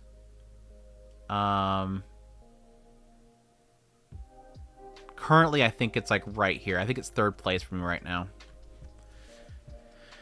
So, for those who know what Akane-banashi is, and you probably don't unless you're pirating it, because unfortunately, Netflix, or doing VPNs. Akane-banashi is about a girl whose father was a rakugo performer, and he was trying to get this one title. While during this entire session where they were trying to see who would obtain this title, this big competition, he goes up on stage, does a great performance, but then afterwards, the guy that bestows the title basically says every single person that just competed have all been disqualified. You all been expelled. Basically just ends every single one of their careers, including her father. So now, cut forward, she has been training under the tutelage of the guy who trained her father, in order to essentially prove to the same organization that her father's rakugo was incredible and that she deserved it, or that he deserved it. So, it's free on YouTube. Is it subtitled though? I'm not sure if it's subtitled. And is it region locked? I got it elsewhere. But, yeah, I'm not sure if I watched 2 or 3 episodes so far, and I'm really, really liking it. The first episode is especially absolutely incredible. I think it was So to give people a perspective here, hey, do halt. Hope you're doing well. To give people a perspective here, I think it's still currently in my top 10. In my top 10 anime of all time includes a show called Shogun Roku Raku Shinju. That is easily probably the easiest anime for me to suggest to anybody that is looking for like a really solid like adult drama series. It's an easy throw. Like, I'm gonna immediately throw it out there because I think it's one of the greatest anime of all time. It is a show about Rakugo performers at the point in which Japan started seeing like a change in their industries because of imports and whatnot. So you have like this shift in entertainment in general. And so you have almost the death of Rakugo happening and their desire to evolve the actual art. But you had the perspective of 2 individuals, one trying to evolve it, one trying to keep to the traditions, and then their life story, basically. And the way that it actually presented Rakugo was incredible. Like, I'm not like a massive fan. I don't go out of my way to go watch Rakugo performances. For those who don't know what it is, it's basically a one-man performance. A person gets on the stage, they sit on a pillow on their knees. They usually have like a prop, like a fan or something like that, and they act out an entire story. And they'll often have where they're basically voicing every single character in the story. So you'll have them constantly changing their tone and they'll kind of shift a little bit to kind of give to present themselves as a different character or whatever. But they basically are a one-man show. And the way Shogun Roku Rakugo Shinju presented Rakugo in general was beautiful. Like, just like every shot, the perspective angles and whatnot of the character on the stage, the sweat going on their face, the voice acting, the voice acting was incredible. It felt like you were in the room, but at the same time, it felt like you were seeing every subtle shift and change in the character, so you could see what they were going through at the time. And the performances were great. The curiosity that I had with Akane-banashi was going to be, is it going to be a story about the characters? Is it going to be about the Rakugo? Or is it going to be something else? I think so far it's pretty close to Shogun Roku. I think it's going to be it feels like it might be a little bit more comedic, but it feels like it's on the same, it has similar tones to Shogun Roku Rakugo Shinju, which is, it has me extremely excited. The only thing that I'll give it a little bit of a negative on compared to Showa is that it summarizes all the stories, which I don't think is inherently a bad thing.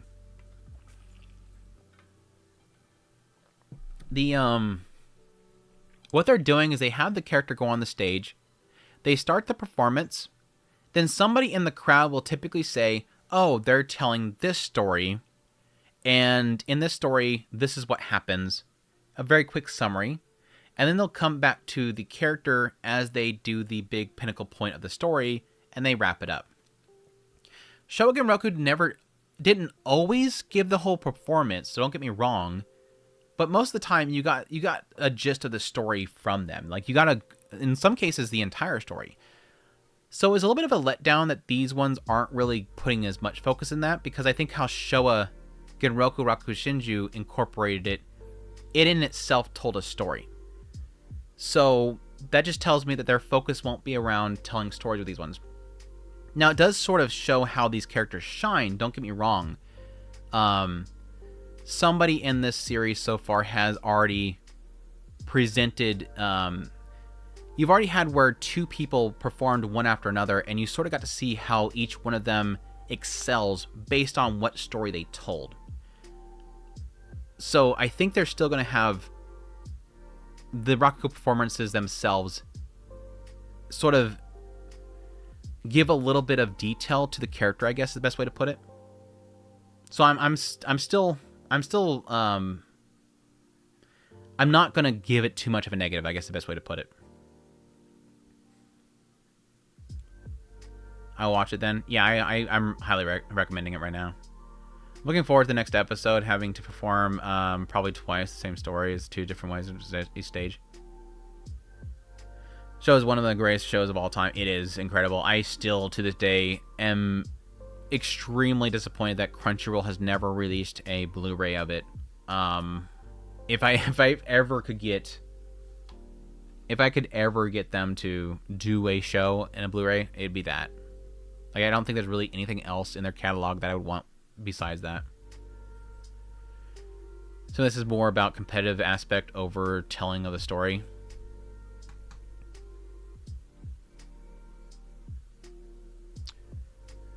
Yes. You can say that, yes. I wouldn't shy too away from saying that. Yeah, that's technically a thing. Because there is an aspect here where her whole driving force, at the current moment, this can change. The current driving force for the main character is the fact that she wants to prove herself. How do you prove that yourself? You overcome the competition. You have to show that you, above anybody else, are something special.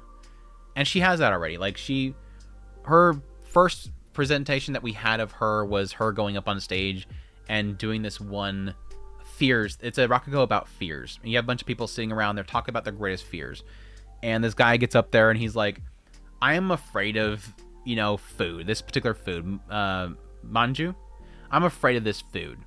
And so they present him with it in order to make him fearful of it. And so the guy starts chomping it down and says, yes, I'm extremely afraid of it. And it's showing how well she like takes it, and she performs the whole act of opening it up and, throwing one in the mouth and the other in the mouth and licking the fingers. And because she emotes it so well, and because she makes the sound so well, and she talks with it almost like she got food in her mouth, that people in the crowd start getting thirsty.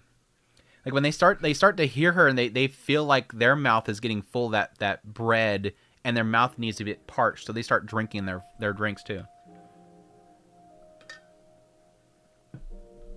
It's a cool little bit to kind of show how well she can make that come to life. And that's always been rakugo. How can you make a story from a single person on a stage with just a fan in their hand or a prop in their hand?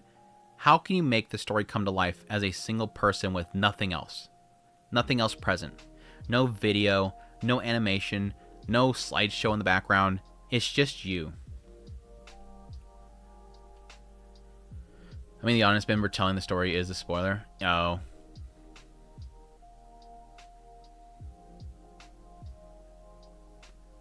Where do you rank Sins to be a hero so far this year? I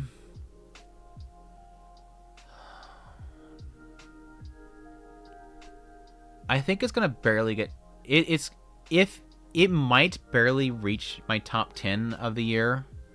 Based on what I know what's coming and what has already aired, I think if anything, it'll be like a close to like a 10, like the 10 on the list. It might get bumped off. I don't know that Sins to be a Hero will get my top 10 of the year.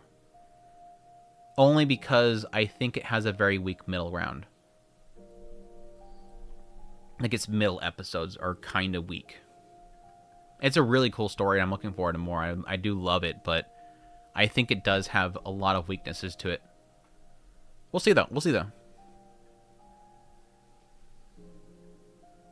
Anyways, yeah, Akane-banashi, I will probably watch the rest of the current episodes available this week, and I'm looking forward to potentially covering that on Sunday. I might make a video on Sunday. So if anybody wants like a full detailed video on that, I'll probably make it. Don't you hate people in the audience saying, "Oh, I've seen this one," and tells you the story? It's a lady in the background, yeah. Oh, that's the Tale of the Fears. This one, this is like, god damn it. I mean, that was kind of the funny thing with the first one, right? Because the father's up there doing the performance, and there is an oddity to the fact that they know the story, but he tells it differently, which I think is sort of a cool thing there. And again, that was something they dabbled a little bit with Shogun Roku Raku Shinju, with the idea of, again, advancing the art, evolving it, changing it in some way, and that kind of comes with it. All right, let's get back to the usual. Kusunoki's Garden of Gods. I think I've watched 2 episodes of this, and I'm pretty good on it so far. It's a solid C. It's like a middle solid C. Like it's not bad, but at the same time, it's not really doing much. It's probably gonna be like in the end, probably a solid like 5 or probably a 5 out of 10 type of show. It's one of those ones that just, it's not bad, but at the same time, it's not really doing anything incredible. The concept is a guy that whatever he writes end up becoming talismans. Like his writes become whatever he writes becomes like infused with spiritual power. Like he's walking down the road and he wrote a grocery list. The grocery list can become a talisman that can literally exorcise spirits. That's how powerful his writing is. Like he can mark he wrote like this little talisman on somebody's hand with a permanent marker, and the guy uses it for like a week to fight evil spirits. Like everything that he writes just exorcises all evil spirits. He basically goes out to some countryside, sets up to stay there, ends up erecting like an entire like cleansing ground, holy ground around it, a barrier. And then all these different spirits and whatnot start to hang out with him. And he gets like massive luck from some turtle and wins the lottery. So he's set for life and money. Everything's showing up to give him like everything he ever needs. And he's just hanging out with spirits. Yeah, it's cute. It's just kind of cute.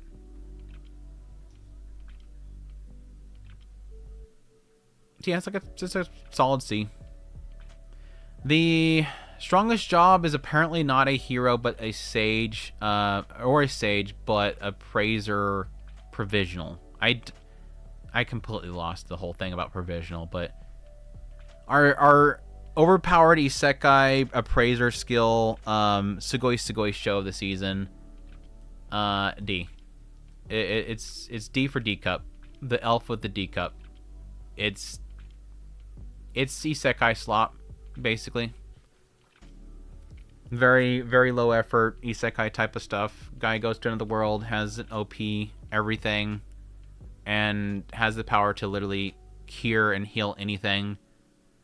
Now, he does have a mana limit, which is kind of surprising, so he just basically borrows everybody else's mana and heals everything. But he still heals everything. D for dropped. Isn't this year considered to be weak, at least compared to the last couple ones? No. 100% no. We might get into it later. I might show you later on if you're still around, Ahmed. No. This season is insane. This year overall is going to be insane. Like next season is going to be rough, dude. Again, this season currently right now, ReZero, Witch Hat, Akane-banashi, Dorohedoro, Son Goku, 4 Seasons, Rampart of Ice. Like, these are all really, really good shows. So I would say there's at least probably like 10 really good shows this season. And then going next season is going to be even crazier. Last season we had Frieren and whatnot there. I think last year we had summer. 2025, winter and summer we had a little bit in spring too. Fall sucked, dude. Fall of last year sucked. I didn't even do a top 10 list of fall because I just really had nothing to talk about. The good shows of fall last year were like Gnosia, which ended up going in the next year, and Tojima. Fall last year sucked, dude. Fall was okay. No, fall was bad, dude. Fall was bad. But yeah, it's been a good year so far, and it's gonna get even better. Yeah, isekais are going nuts next season, because these are gonna go for multiple seasons. You're gonna have 2 core of this one. I think this is 3 core or 4 core. This is going multiple core, 2 up to 4, but it's gonna have a split at some point. This is going 2, yeah, 2 is Ascendance Bookworm, and then you're gonna have Mushoku Tensei next season. We're going to have, literally for me personally, 3 of the top isekais ever, plus Tensura. Hi, Join Lake. Welcome, Chris. Hope you're doing well, man. I was surprised by You and I Are Polar Opposites. Looking forward to a new episode in July.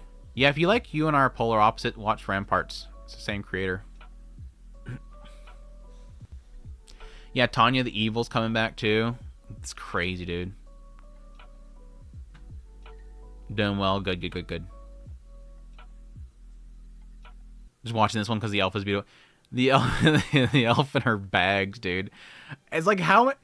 Like, I'm all for the ecchi, but goddamn, how many times we have to do the joke where her button breaks on her sweatshirt? Like, get this girl a new shirt. Like, at some point, I'm like, okay, her shirt broke again. Oh, that's funny. Dude, I am so pumped for Ghost in the Shell, dude. That looks so good. Ghost in the Shell is looking so good, dude. I just hope it's going to live up to everybody's expectations, because it's not gonna be like the movie. The manga was very much different than the movie. So I hope that people's expectations are set properly when that show comes around. But goddamn, the aesthetic, dude. I love that old style. But... some Kevlar buttons. Alright. Time for the stupidest name possible for a show. My Ribdiculous Reincarnation. My Ribdiculous Reincarnation. What is the actual, like... What is the actual Japanese for that one?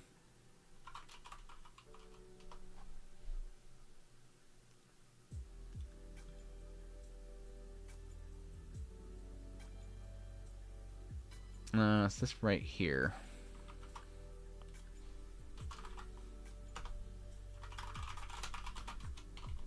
Let's see what the literal translation is. Goddess, what would you like to become reincarnated in another world? Me, the hero's rib bone. So the actual Japanese is Goddess says, what would you like to be reincarnated as in another world? And me says the hero's rib bone. Somebody was like, okay, let's call it Ribdiculous. It's alright, I don't care. I don't care for these stupid translated titles. It's anime shit posting and I like it. Yeah. I think it was you or somebody else said earlier that it's pretty much like pop team type of stuff. Which is kind of a... I don't think it's to that level. I think it's still kind of got a little bit of sanity in there more than them. But at the same time, it's okay. It's okay. It's just stupid. Like it's just a stupid concept. For those who don't know, it's about a guy who not only gets hit by a truck-kun, but he also has a meteor just kind of finish him off afterwards. But the guy dies. He goes into reincarnation process, sees a bunch of other people that are going to get reincarnated, but then gets rejected because he's a faulty or something like that. He gets sent to this one goddess who he immediately starts to kind of harass constantly, and she hates him for it. And she starts to present possible choices for him to reincarnate. All the good options for reincarnation have like a long-ass waiting time. If you want to be like, you know, a hero of another world with a harem, it's like a 50,000 year waiting period. You want to be a demon lord? That one's super popular lately, so it's going to take even longer than that to be reincarnated as a demon lord. So, like, he just chooses, like, the most random thing, which was to be the rib of the hero that's going to have the harem. And so it kind of just has him be sent off to be reincarnated as the hero's rib before he comes back and she plugs this thing into him to see what happened while he was gone.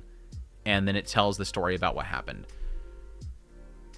And then after that point, they pretty much do like a little bit of like a random generator to pick where he's going to go the next time. So the next one was he becomes a hermit crab, and he ends up being the hermit crab, which is the secret weapon for the hero of that world to save the world.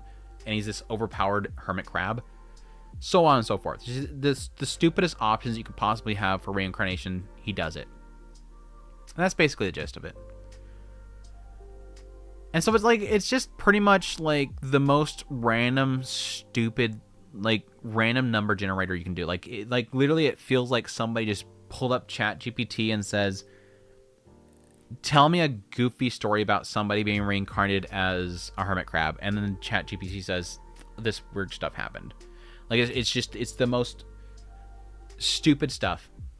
The concept with the hermit crab is he goes there, the hero finds him before the hero uses the hermit crab as a weapon to tear through like mountains and save people, before the hero regains his logic thinking and realizes that this is the stupidest hero weapon ever and rejects the hermit crab.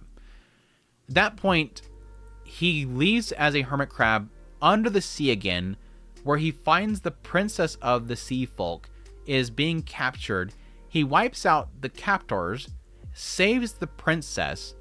Before they fall in love, she tries to kiss him, which is meaning that she's trying to equip him, but his status is that he can't be equipped by anybody but the hero, so she's killed because he can't be equipped by anybody. Equipping meaning make out with her. She can't equip the hermit crab like the hero can, so she dies. At which point he fights this big monster that attacks the place, gets defeated, is saved by a random fish that's on land before he fights with the hero,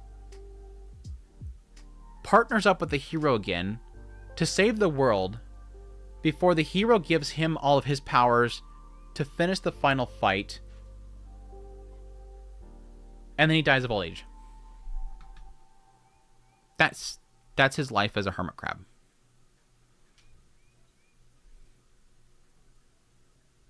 That's Ribdiculous Reincarnation. I don't watch Isekai, but I'm not gonna lie, I watch Ribdiculous weekly now. It's such dumb fun. Yeah, I think I'll keep watching it, but like, I will admit there's times where it's like we're just throwing stuff at the wall. Like there's no cohesive here except for just isn't this random? It's so random, isn't it? Like, isn't this random? It's like at some point it's like we're just random. Like is it? Most of the time it doesn't feel like there's really anything funny about it. It's just random. That's the point, yeah, but anybody can just yell at random stuff. If you don't make it interesting or funny or have clever writing, it's not funny. Like, you can say a wrench, a polar bear, and a frog walk into a bar and the bartender said, "Hey, get the F out of here." Okay. It's random, but it's not funny. You just randomized what happened. There has to be something in there that's funny.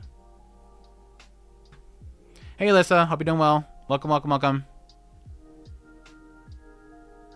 Actually, all 4 of Slime, Spider, Sword, Vending Machine are really enjoyable for me.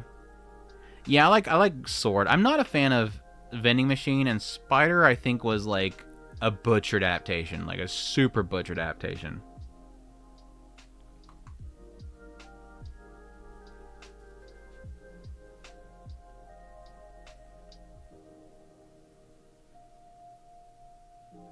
Is ouch, but okay. If. Hope nothing bad. I'm doing alright. Slime and Sword are my top 2. Yeah, I've always liked Slime, but like last season was rough. Like, I think Ribdiculous is it's more a thing about the creativity on each story.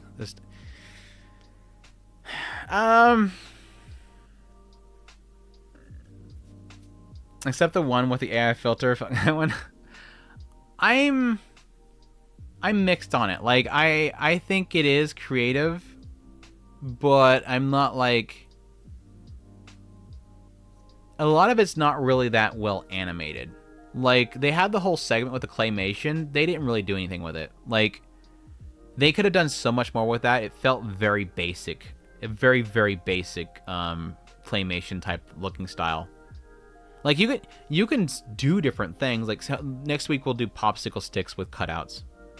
But I hope that they're a little bit more creative with it than just, we're doing this. Do something good with it. It's kind of like what I was saying about Botan with episode 3. Like, it's fine to do a different art style, but you have to do something with it. I didn't feel like they did enough with it there. And it was very jarring. I think what they should have done with Botan is, instead of doing an entire episode with a different style, use that style sporadically throughout the series as a comedic point, or to use it for different sort of moods. Don't always use it with like an entire episode. Because it literally made everybody think that Botan, they ran out of budget or something. It's like, no, they didn't run out of budget. They were just being creative, and it just kind of... It didn't really translate well to the viewers. It felt more about the animators. Yeah, for sure. I mean, every world he goes to is a different style because it's a different world. Yeah, universe or whatever. I'm gonna put it. I'm putting B. I'll put it in B. I think it's good. And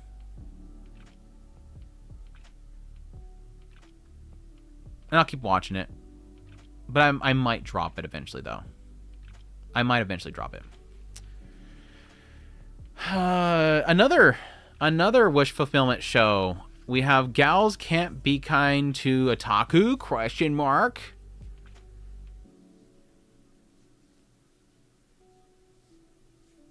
I thought the I'm going back in time to my years in school was wish fulfillment. This one's wish fulfillment. This one is the wish fulfillment show of this season. Guy who is in otaku, doesn't really have any friends at all, suddenly has two of the hottest gyaru characters in the class suddenly start paying attention to him. Not just that. One of them is more of a diehard otaku than even he is. And the other one is just learning about otaku culture. So she's like super into wanting to see more and wanting him to explain everything and wants to learn more and wants to watch and read the shows with him. And suddenly now he's got this guy that's like nobody wants to be friends with, suddenly has two hot chicks back at his house reading manga with him and watching anime. Yeah. That show.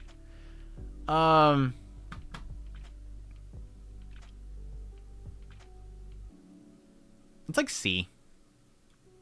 It's like C area for me. It's like a really, really, really low end C for me. I just don't think it has much to it besides hot girls. Like, I like my gyarus. I think gyarus, the aesthetic of gyarus is hot. And they definitely have it going for them, but, like, the writing's not there. Like, the writing is so bare bones, it's not even funny. Like, there's one girl and she's the one that is the massive otaku. Her shtick is always, oh my gosh, it's this, or no, you got that wrong, it's actually this. Like, she has all this information about, you know, the show that they're talking about, and she'll blurt it out constantly, and then the follow-up is always, oh, I heard from my sister. Oh, no, it's my sister. No, it's my sister. My sister's, like, super in this. No, my sister's the one that buys this. No, my sister, I'm getting it from my sister.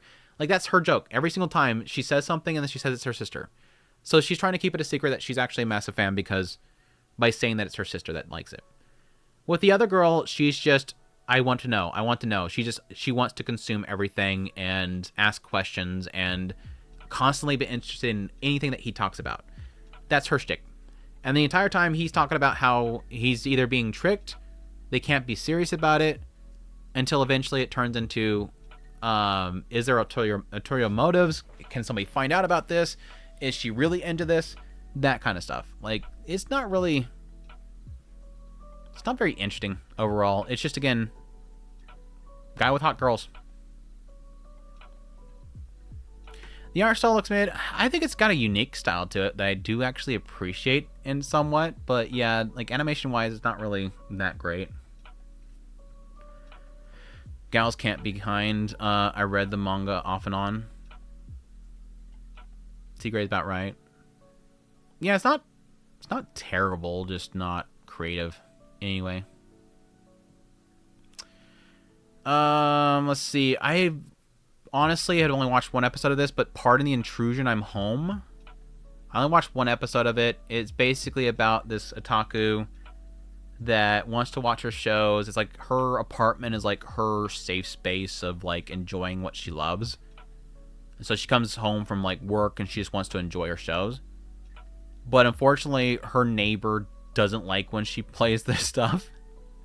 I don't remember if it implied it early on, but it does eventually get to the fact. It's like literally her neighbor doesn't like when she plays a certain show, her favorite anime show. Like the moment it comes up on her TV, the guy next door starts slamming his fist against the side of the wall between the two of them. Because obviously in Japan, like their apartments, there's this ongoing joke, their walls are paper thin.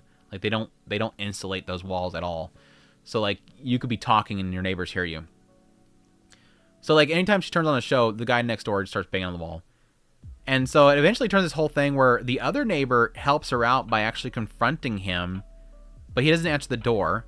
They go back into her apartment. She turns on the show to show him what's going on. And the moment she turns on the show again, he starts banging on the wall again. They have an argument through the wall until eventually the neighbor just literally kicks through the wall. He just busts the hole through the wall. The other neighbor goes to call the police, but then she's like, no, wait, stop. It's actually the mangaka of the show that she loves so much is literally in her apartment now. Her neighbor is literally the mangaka. So he's forgiven for everything because she literally looks up to him. And it kind of just turns from that to pretty much her, because she loves this author so much, she becomes like his personal like cook and chef and deals with his snotty attitude of not wanting her to enjoy what she wants to enjoy and relax when she gets home. It's like one of those ones where like you have the main girl and she's surrounded by a guy that I don't really trust so far and a guy that's an asshole. Like we have the hot mysterious guy and the obnoxious asshole. And somehow she's in the middle of this little sandwich of love. That kind of a reverse harem thing going on. It's okay. Like, I'm like so far like in a C area with it. I think it's going to be probably an okay show, but I just don't like the dude so far. I'm not liking the male interest so far. She's kind of carrying it for the most part. They started hanging out with them because he was the one guy not after them romantically, followed by them liking him and being frustrated that he doesn't see them romantically.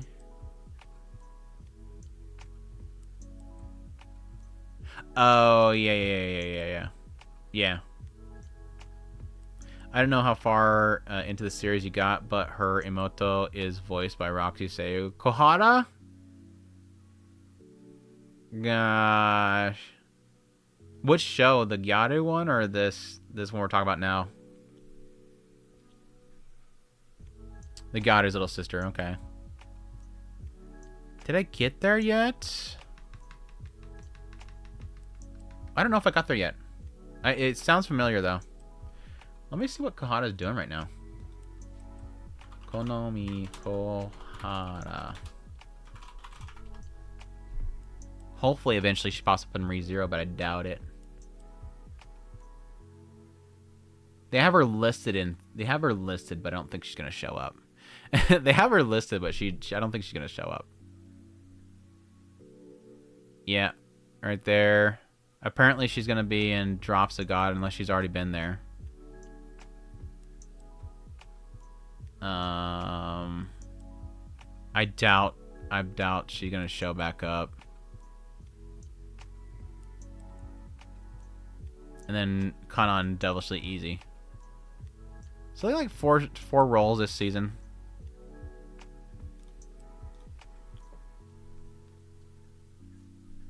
She literally looks up to him. I mean... Anyways, Kio Fan Club. Kio the Fan Club. I watched a couple episodes of this today, and I was pleasantly surprised. I'm not, like, super sold on it quite yet, but I have enjoyed what I've seen so far.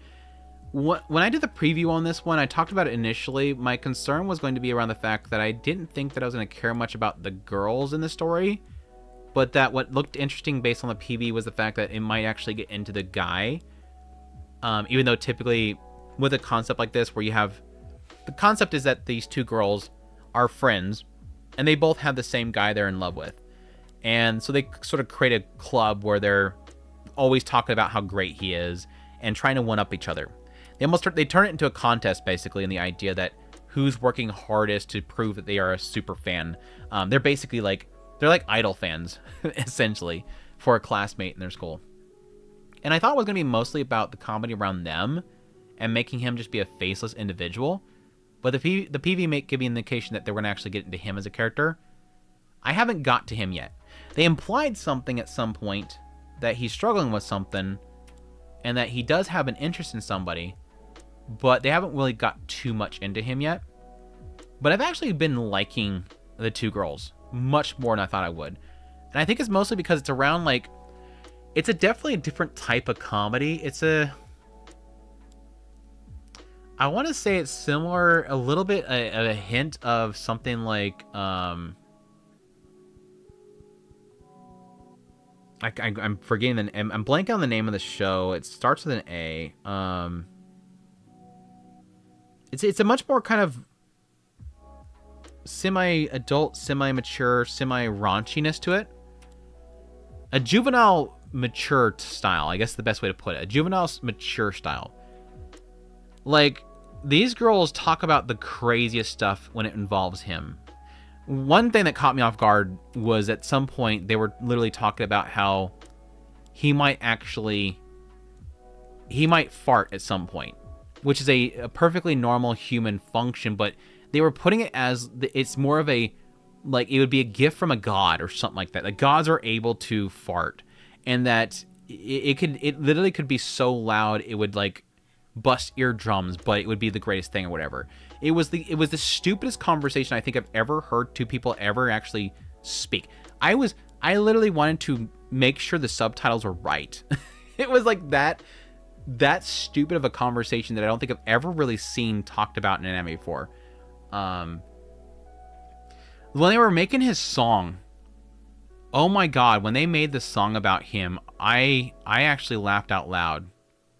It reminded me of the food court, just two girls. It is true. It is very similar to See You at the Food Court.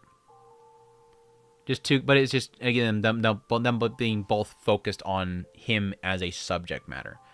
But no, at some point, one girl suggests that she wants to write a song about him. So they go to the music room, and she starts to write the lyrics on the chalkboard.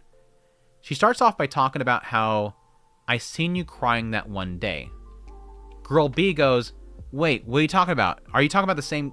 I've never seen him cry before. Girl B then goes to add on the next line of the song, writing, I want to lick the tears off your face. Girl A is like, what the hell are you doing with the song? How am I supposed to follow that up with the next line? So she goes, I contemplated it. And then girl B proceeds to write, and then I licked the tears off your face. The first girl's like, I seen you cry, and I wanted to lick it off your face. I contemplated that. No, I licked it off your face. And they made the song after that. But it was a stupid thing where she keeps derailing it, talking about licking the tears. No, it was funny because she's like, why would you put that in the song? Why would you want to lick the tears? What, you're saying you don't want to lick the tears off his face? Yes, I want to lick the tears off his face, but I didn't want to write that. It is like this. It's stupid conversations that are crazy, but at the same time, it works. It works because these girls are just head over heels for this dumb guy. It's kind of hinting towards the later part of the last episode that I watched that there's sort of a struggle between the two of them, that they do want to remain friends. It's very similar to kind of the idol industry and the idol fandom, where you're idolizing somebody and you see them as the prize, but you kind of come to an agreement not to touch it.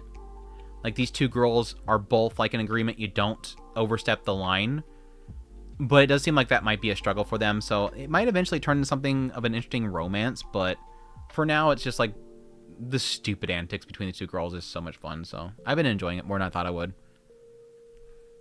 You didn't get the bomb cut girl only pretends to like Kio so she can hang out with a stupid girl yet. Oh, spoilers, I guess. Song is a banger, by the way. It is a pretty good song. It all comes together when you keep watching. It has a really nice flow of the story. They keep introducing stuff. It was mentioned before. Yeah, we'll see. I don't know if I'll probably give it a couple more episodes just because it feels like it's kind of building up into something, but I don't know.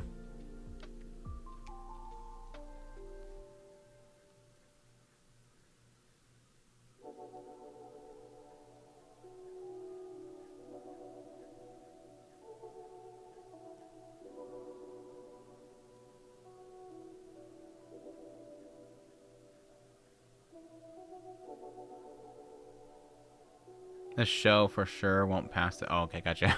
I was trying to figure out what you were saying there, correcting there. What do I put it at? I'll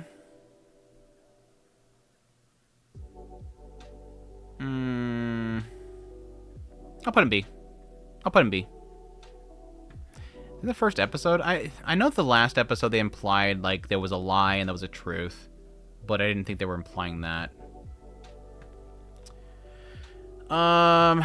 Last one that I had a chance to get caught up on, but I don't really have too much opinion on, is the Killed Again Mr. Detective show.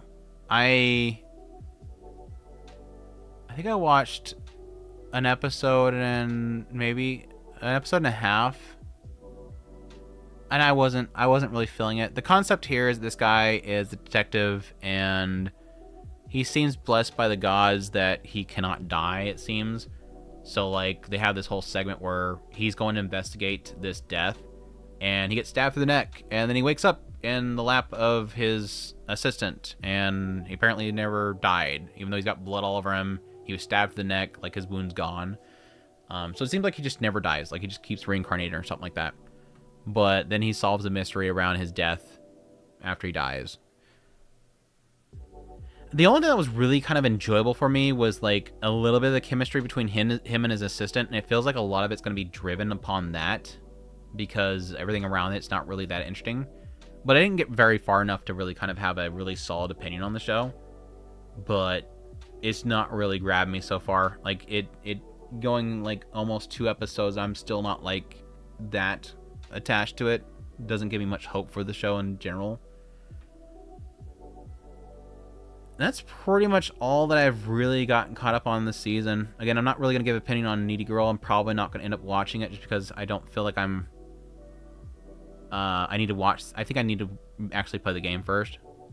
I dabbed a little bit in the Maid show. It was okay. I still want to watch the girls in the club. I think this is like a game center, right? Or a cafe, manga cafe or something like that. I will watch Wistaria. I don't think I'll watch Petals of Reincarnation. I mentioned that before, as I've read the manga, pretty much all of what's going to be in the first season, and it's not that intriguing of a story. So I don't think I'm not going to re-experience the story in animated format. So that's probably a no-go for me. I do kind of want to watch the weird show about the penguin creature thing. That's this one right here. Weird penguin creature thing. I'm kind of intrigued to see how this one actually turns out. So I think I'll probably still watch this one with story, apparently. Of course, this one. And that's probably it. What's this one?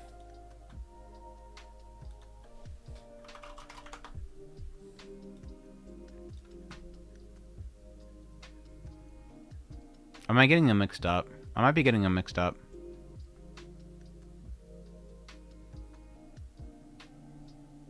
Dun, dun, dun, dun, dun, dun.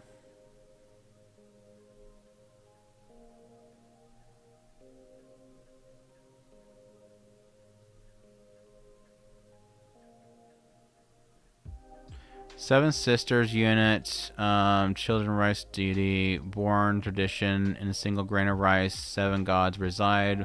When their mother, the deity of rice, and the rice god queen was called back to the haste in the celestial realm, and no longer able. What the hell is this show? Set the city as their base and teleport Hachiman shrines throughout the land. Solve local problems. I don't remember this one in the preview. Mao, yeah, I'll give Mao a shot. I don't really have much promise for it. Honestly, don't. Her writing has gotten very stale. When you watch one, you watch a lot of them. When you watch one, you've seen pretty much a lot of her stuff. Unfortunately. I think the other one's the cafe.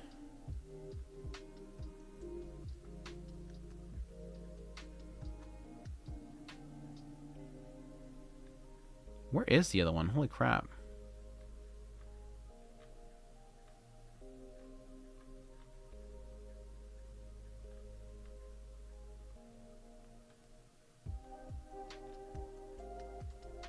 I'm going to assume they changed the key art at some point. That's why I'm not seeing it.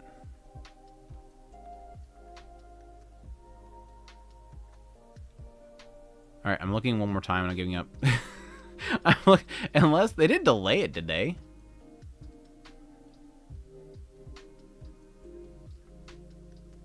I'm starting to think that whatever that show was, they delayed it. It's not this one, is it? No.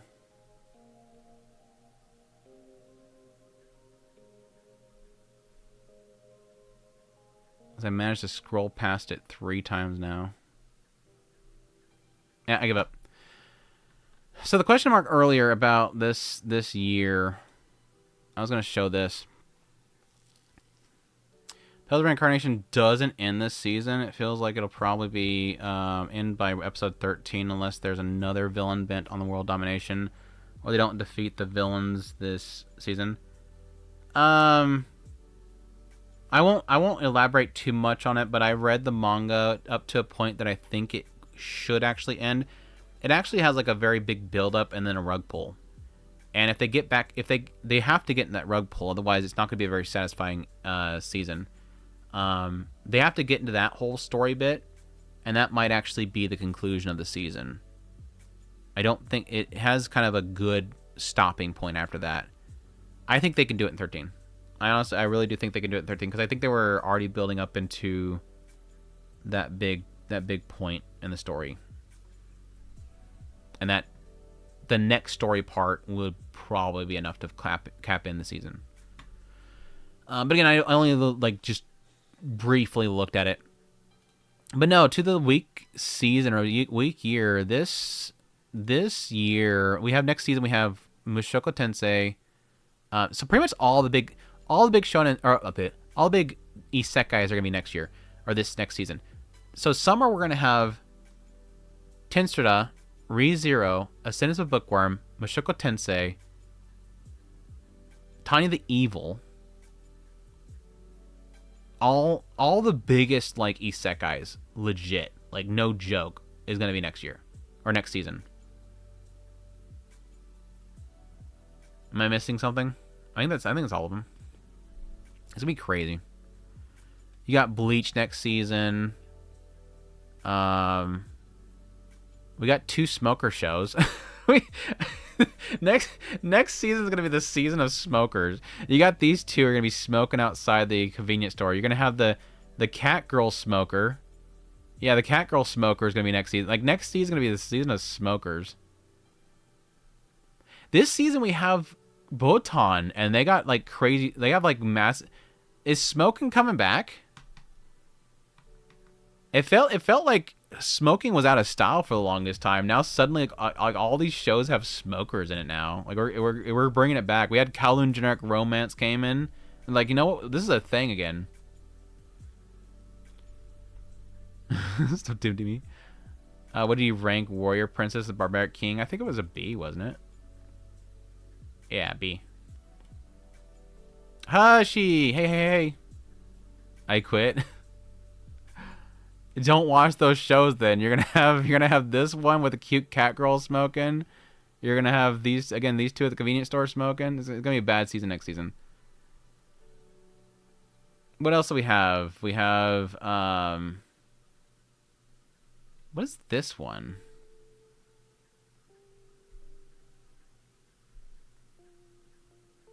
Oh, Tome game? Oh my god, that's that key art. I see that key art. I'm like, what is this show? That's a Tome game. Life is tough for mobs. How do you go from this key art? Look at this key art. How do you go from this key art to this key art? Like, it looks like a completely different show. That is crazy. But apparently that isekai is going to come back. So we got another isekai right there. Granblue, if you like Granblue. I don't really like it. What else? Skeleton Knight. Is that Skeleton Knight? Skeleton Knight. Another isekai is coming back. Next season of isekais. You and I are polar opposites getting season 2, apparently. I didn't know that was happening. Apparently that's happening.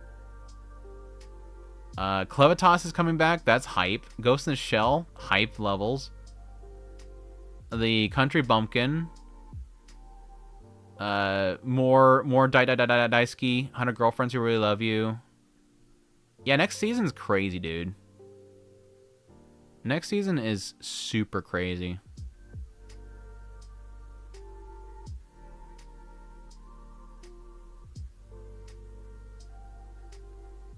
What else? I'm not sure if anything's really been like locked in for fall. We got Madoka Magica movie coming out next season too. What's locked in for fall so far?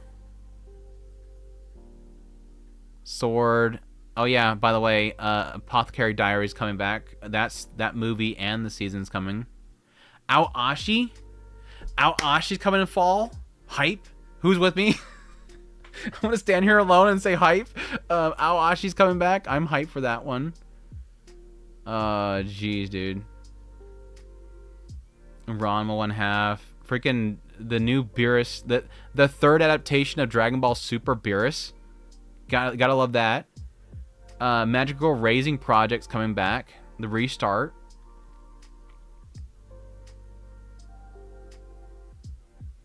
Yeah, 2026 is nuts, dude. Whoever was asking that earlier, yeah, Made in Abyss is coming back with a movie. Compared to 2025, 2026 is insane, dude. Like I was talking about earlier with like fall of last year. I think of all 2025, the only thing that was good in that year was summer. Summer was nuts. But like fall of last year, like I think the only thing that was really big was probably Hero Academia. Hero Academia was probably the only thing that was really big that season. Everything else is kind of just blah. All these were kind of just blah.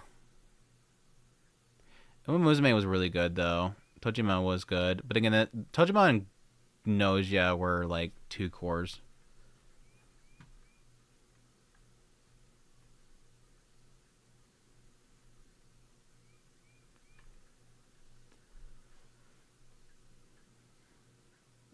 The rug pull happened in today's episode, I think. I don't know if there's another rug pull.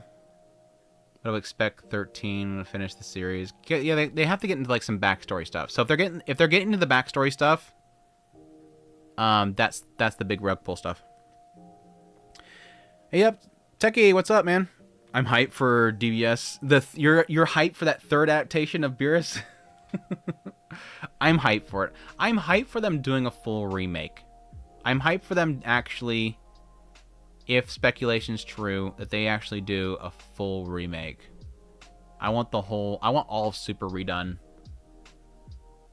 Not remake. They're obviously not going to remake it, but just recompile it, add in the stuff that was yanked and all that kind of stuff.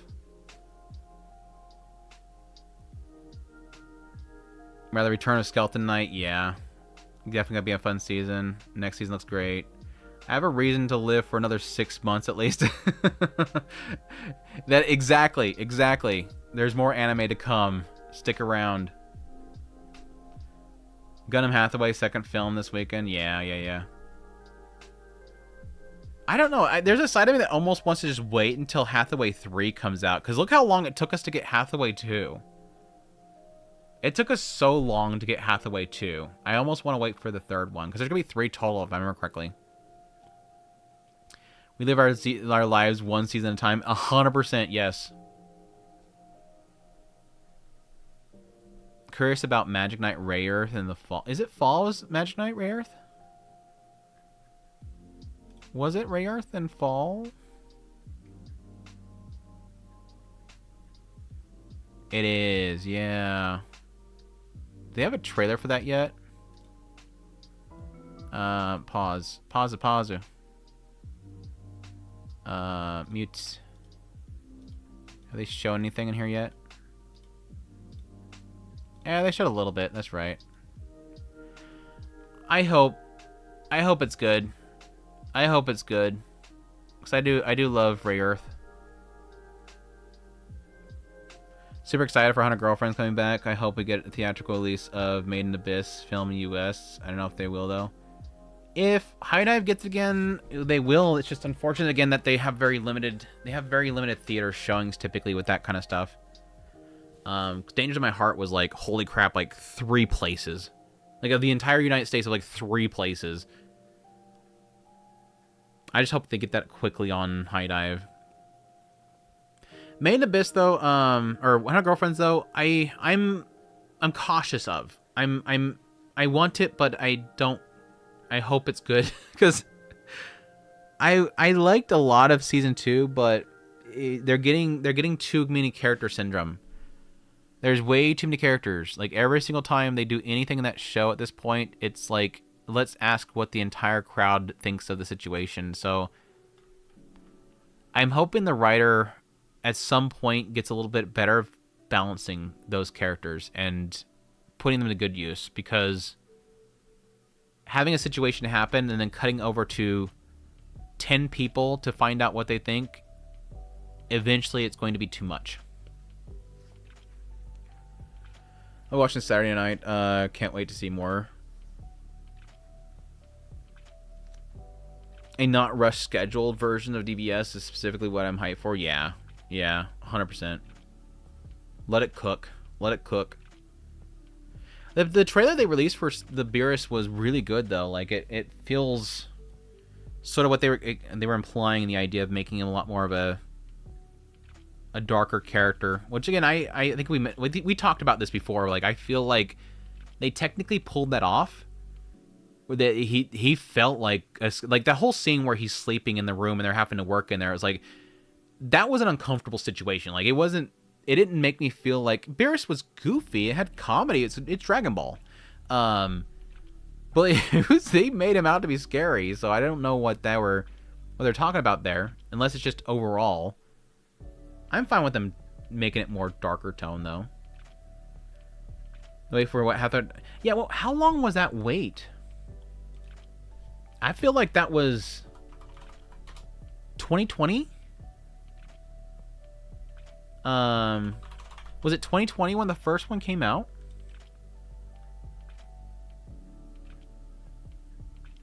I was close. 2021. It has been, at this point, legit now, it has been 6 months. We're going on 6 months since the first one came out. I gotta rewatch this crap. 5 years since the last one. I don't know if I said that wrong. 5 years since the last one happened. That is a long wait. And it's gonna be 3, right? Yeah, there's 3. I'm gonna watch it. I'm gonna watch it. I'm still gonna watch it.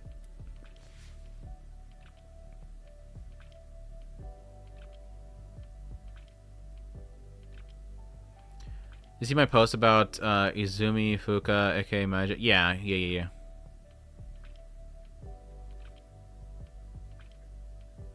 Speaking about anime, I'm off to catch up on this week's anime, so good night, Chad. I'm out. Take care, Cheto. I'll be wrapping up here soon, so.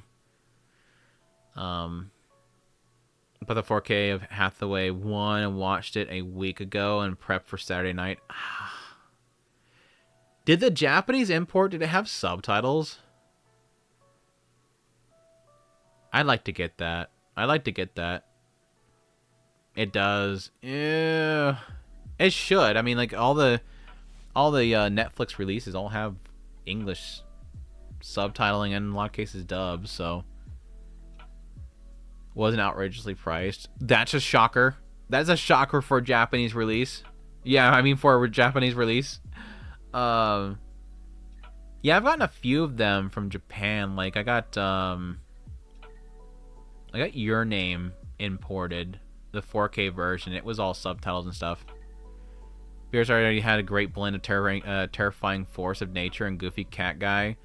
But I'm being scarier in an initial arc wouldn't be an unwelcome change. Yeah. Yeah, as long as it keeps the goofiness of Dragon Ball, doesn't lose its charm, of course, it'll work out. But I'm always for it. I'm always for it giving a little bit more of a terror. What else did I want to look at?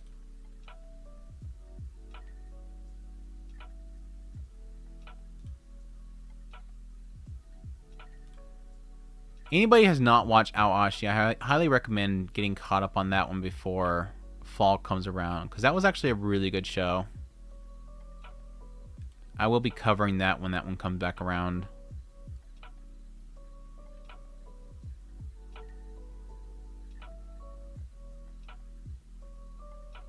I might rewatch Magical Girl Raising Project before this comes out. I don't know that it's a sequel, technically. I think it's a different game. I think it's a separate light novel. Yeah, Raising Project Restarts. It's a separate series. I don't know if it has any reoccurring characters.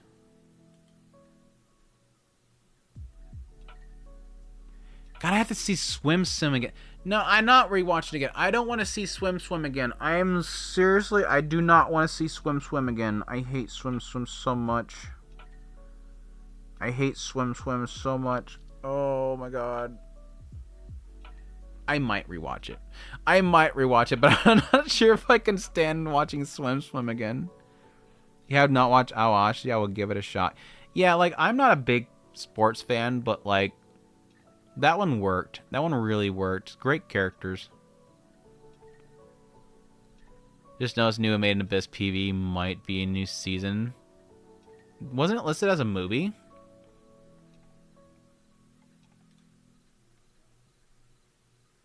Or they just don't know if it's going to be a season or movie. I think they were said it's going to be a movie. I don't know if they have enough to make a full season yet. Unless they're... I mean, they can easily just be basically trying to pull from the author what the story's going to do.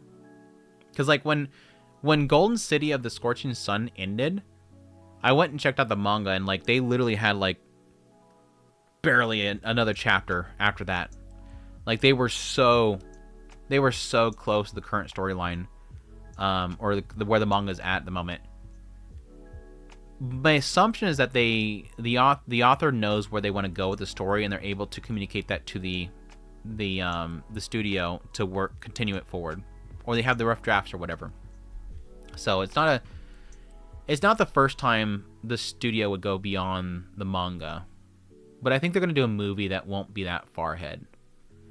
I was disappointed by City. Ew. City the animation or Made in Abyss the Golden City? I'm guessing you're talking about the Golden City of the Scorching Sun. I liked it. I really liked it. I thought that was an interesting little story. I wasn't sold on it early on. Oh, City the animation? Okay. Well, Golden City of the Scorching Sun, I wasn't really sold on it early on.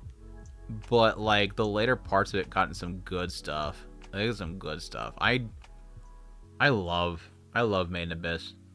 Fopta's stuff was so good.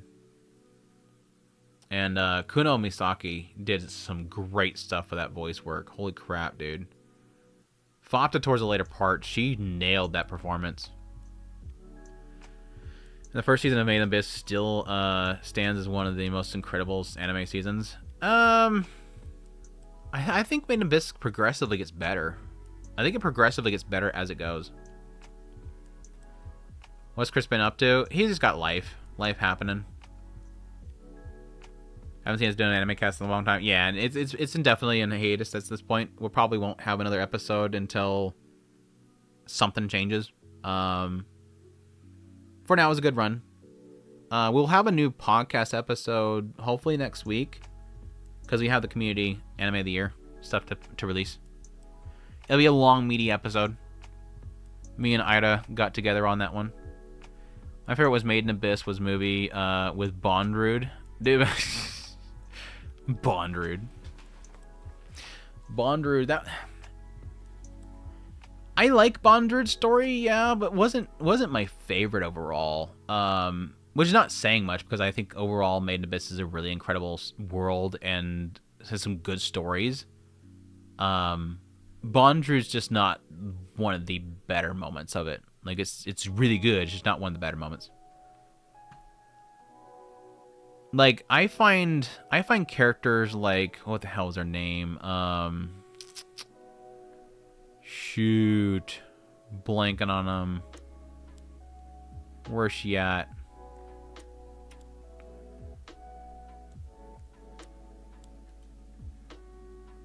Oh my gosh, I'm just remembering. I'm remembering story plot lines going through here. This sucks.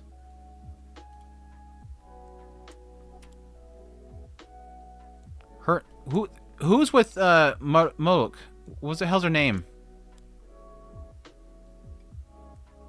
There she is, Ozen.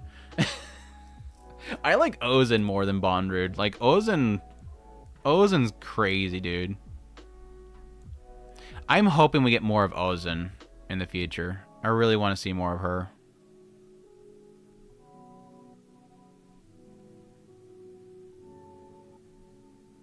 Yeah, like I like Mitty's story.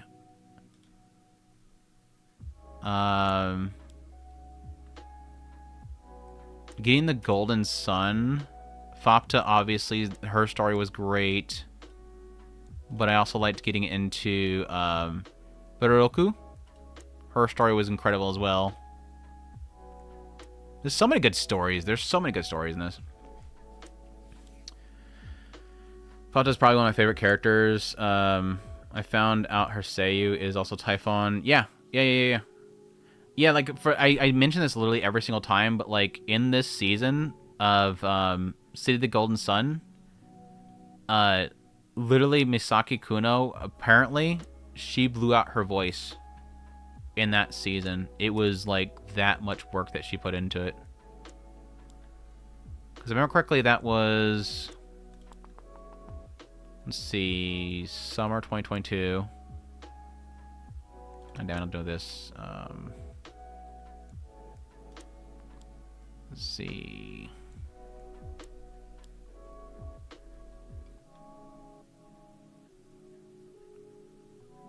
If I remember correctly, in that season, she was doing Fopta. I think she was doing Kurumi. Ars Notoria? Question mark. And I think she also recorded Heine at the same time. I want to say it was at least these three characters that were the big ones. But obviously, if you guys watched this season, with her performance towards the later part, she went through some stuff.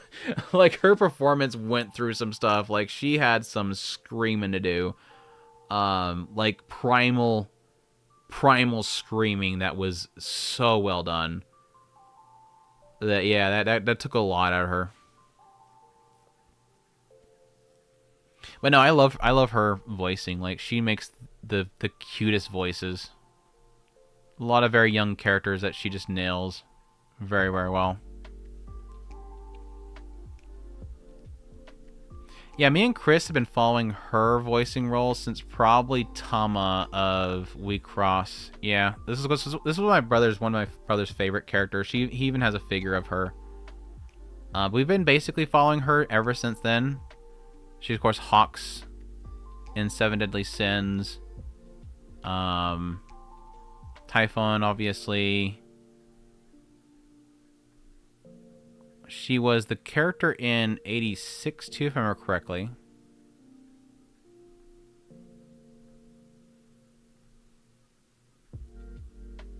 I think I passed up 86 already. Yeah, I did.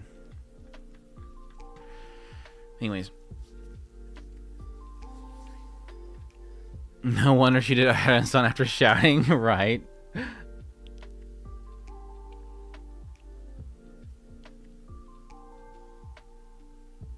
Crazy how we've been in one part of Abyss for Arc movie after season 1. It's really getting an audience to explore trauma. Yeah, that's the thing. It's like based on how the Abyss itself functions, they can't really rush down it. So there is like an element of like having to gradually introduce it. The whole pressure concept of the Abyss is kind of interesting. The curse itself is always been fascinating to me.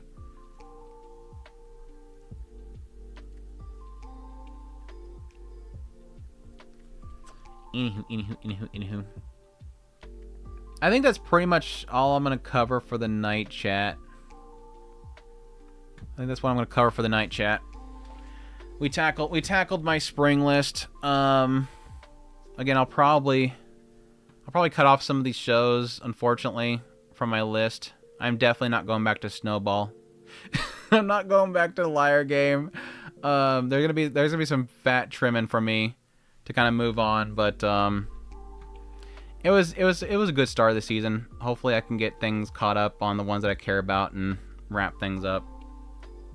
I'm hoping I don't actually get behind like I did last season.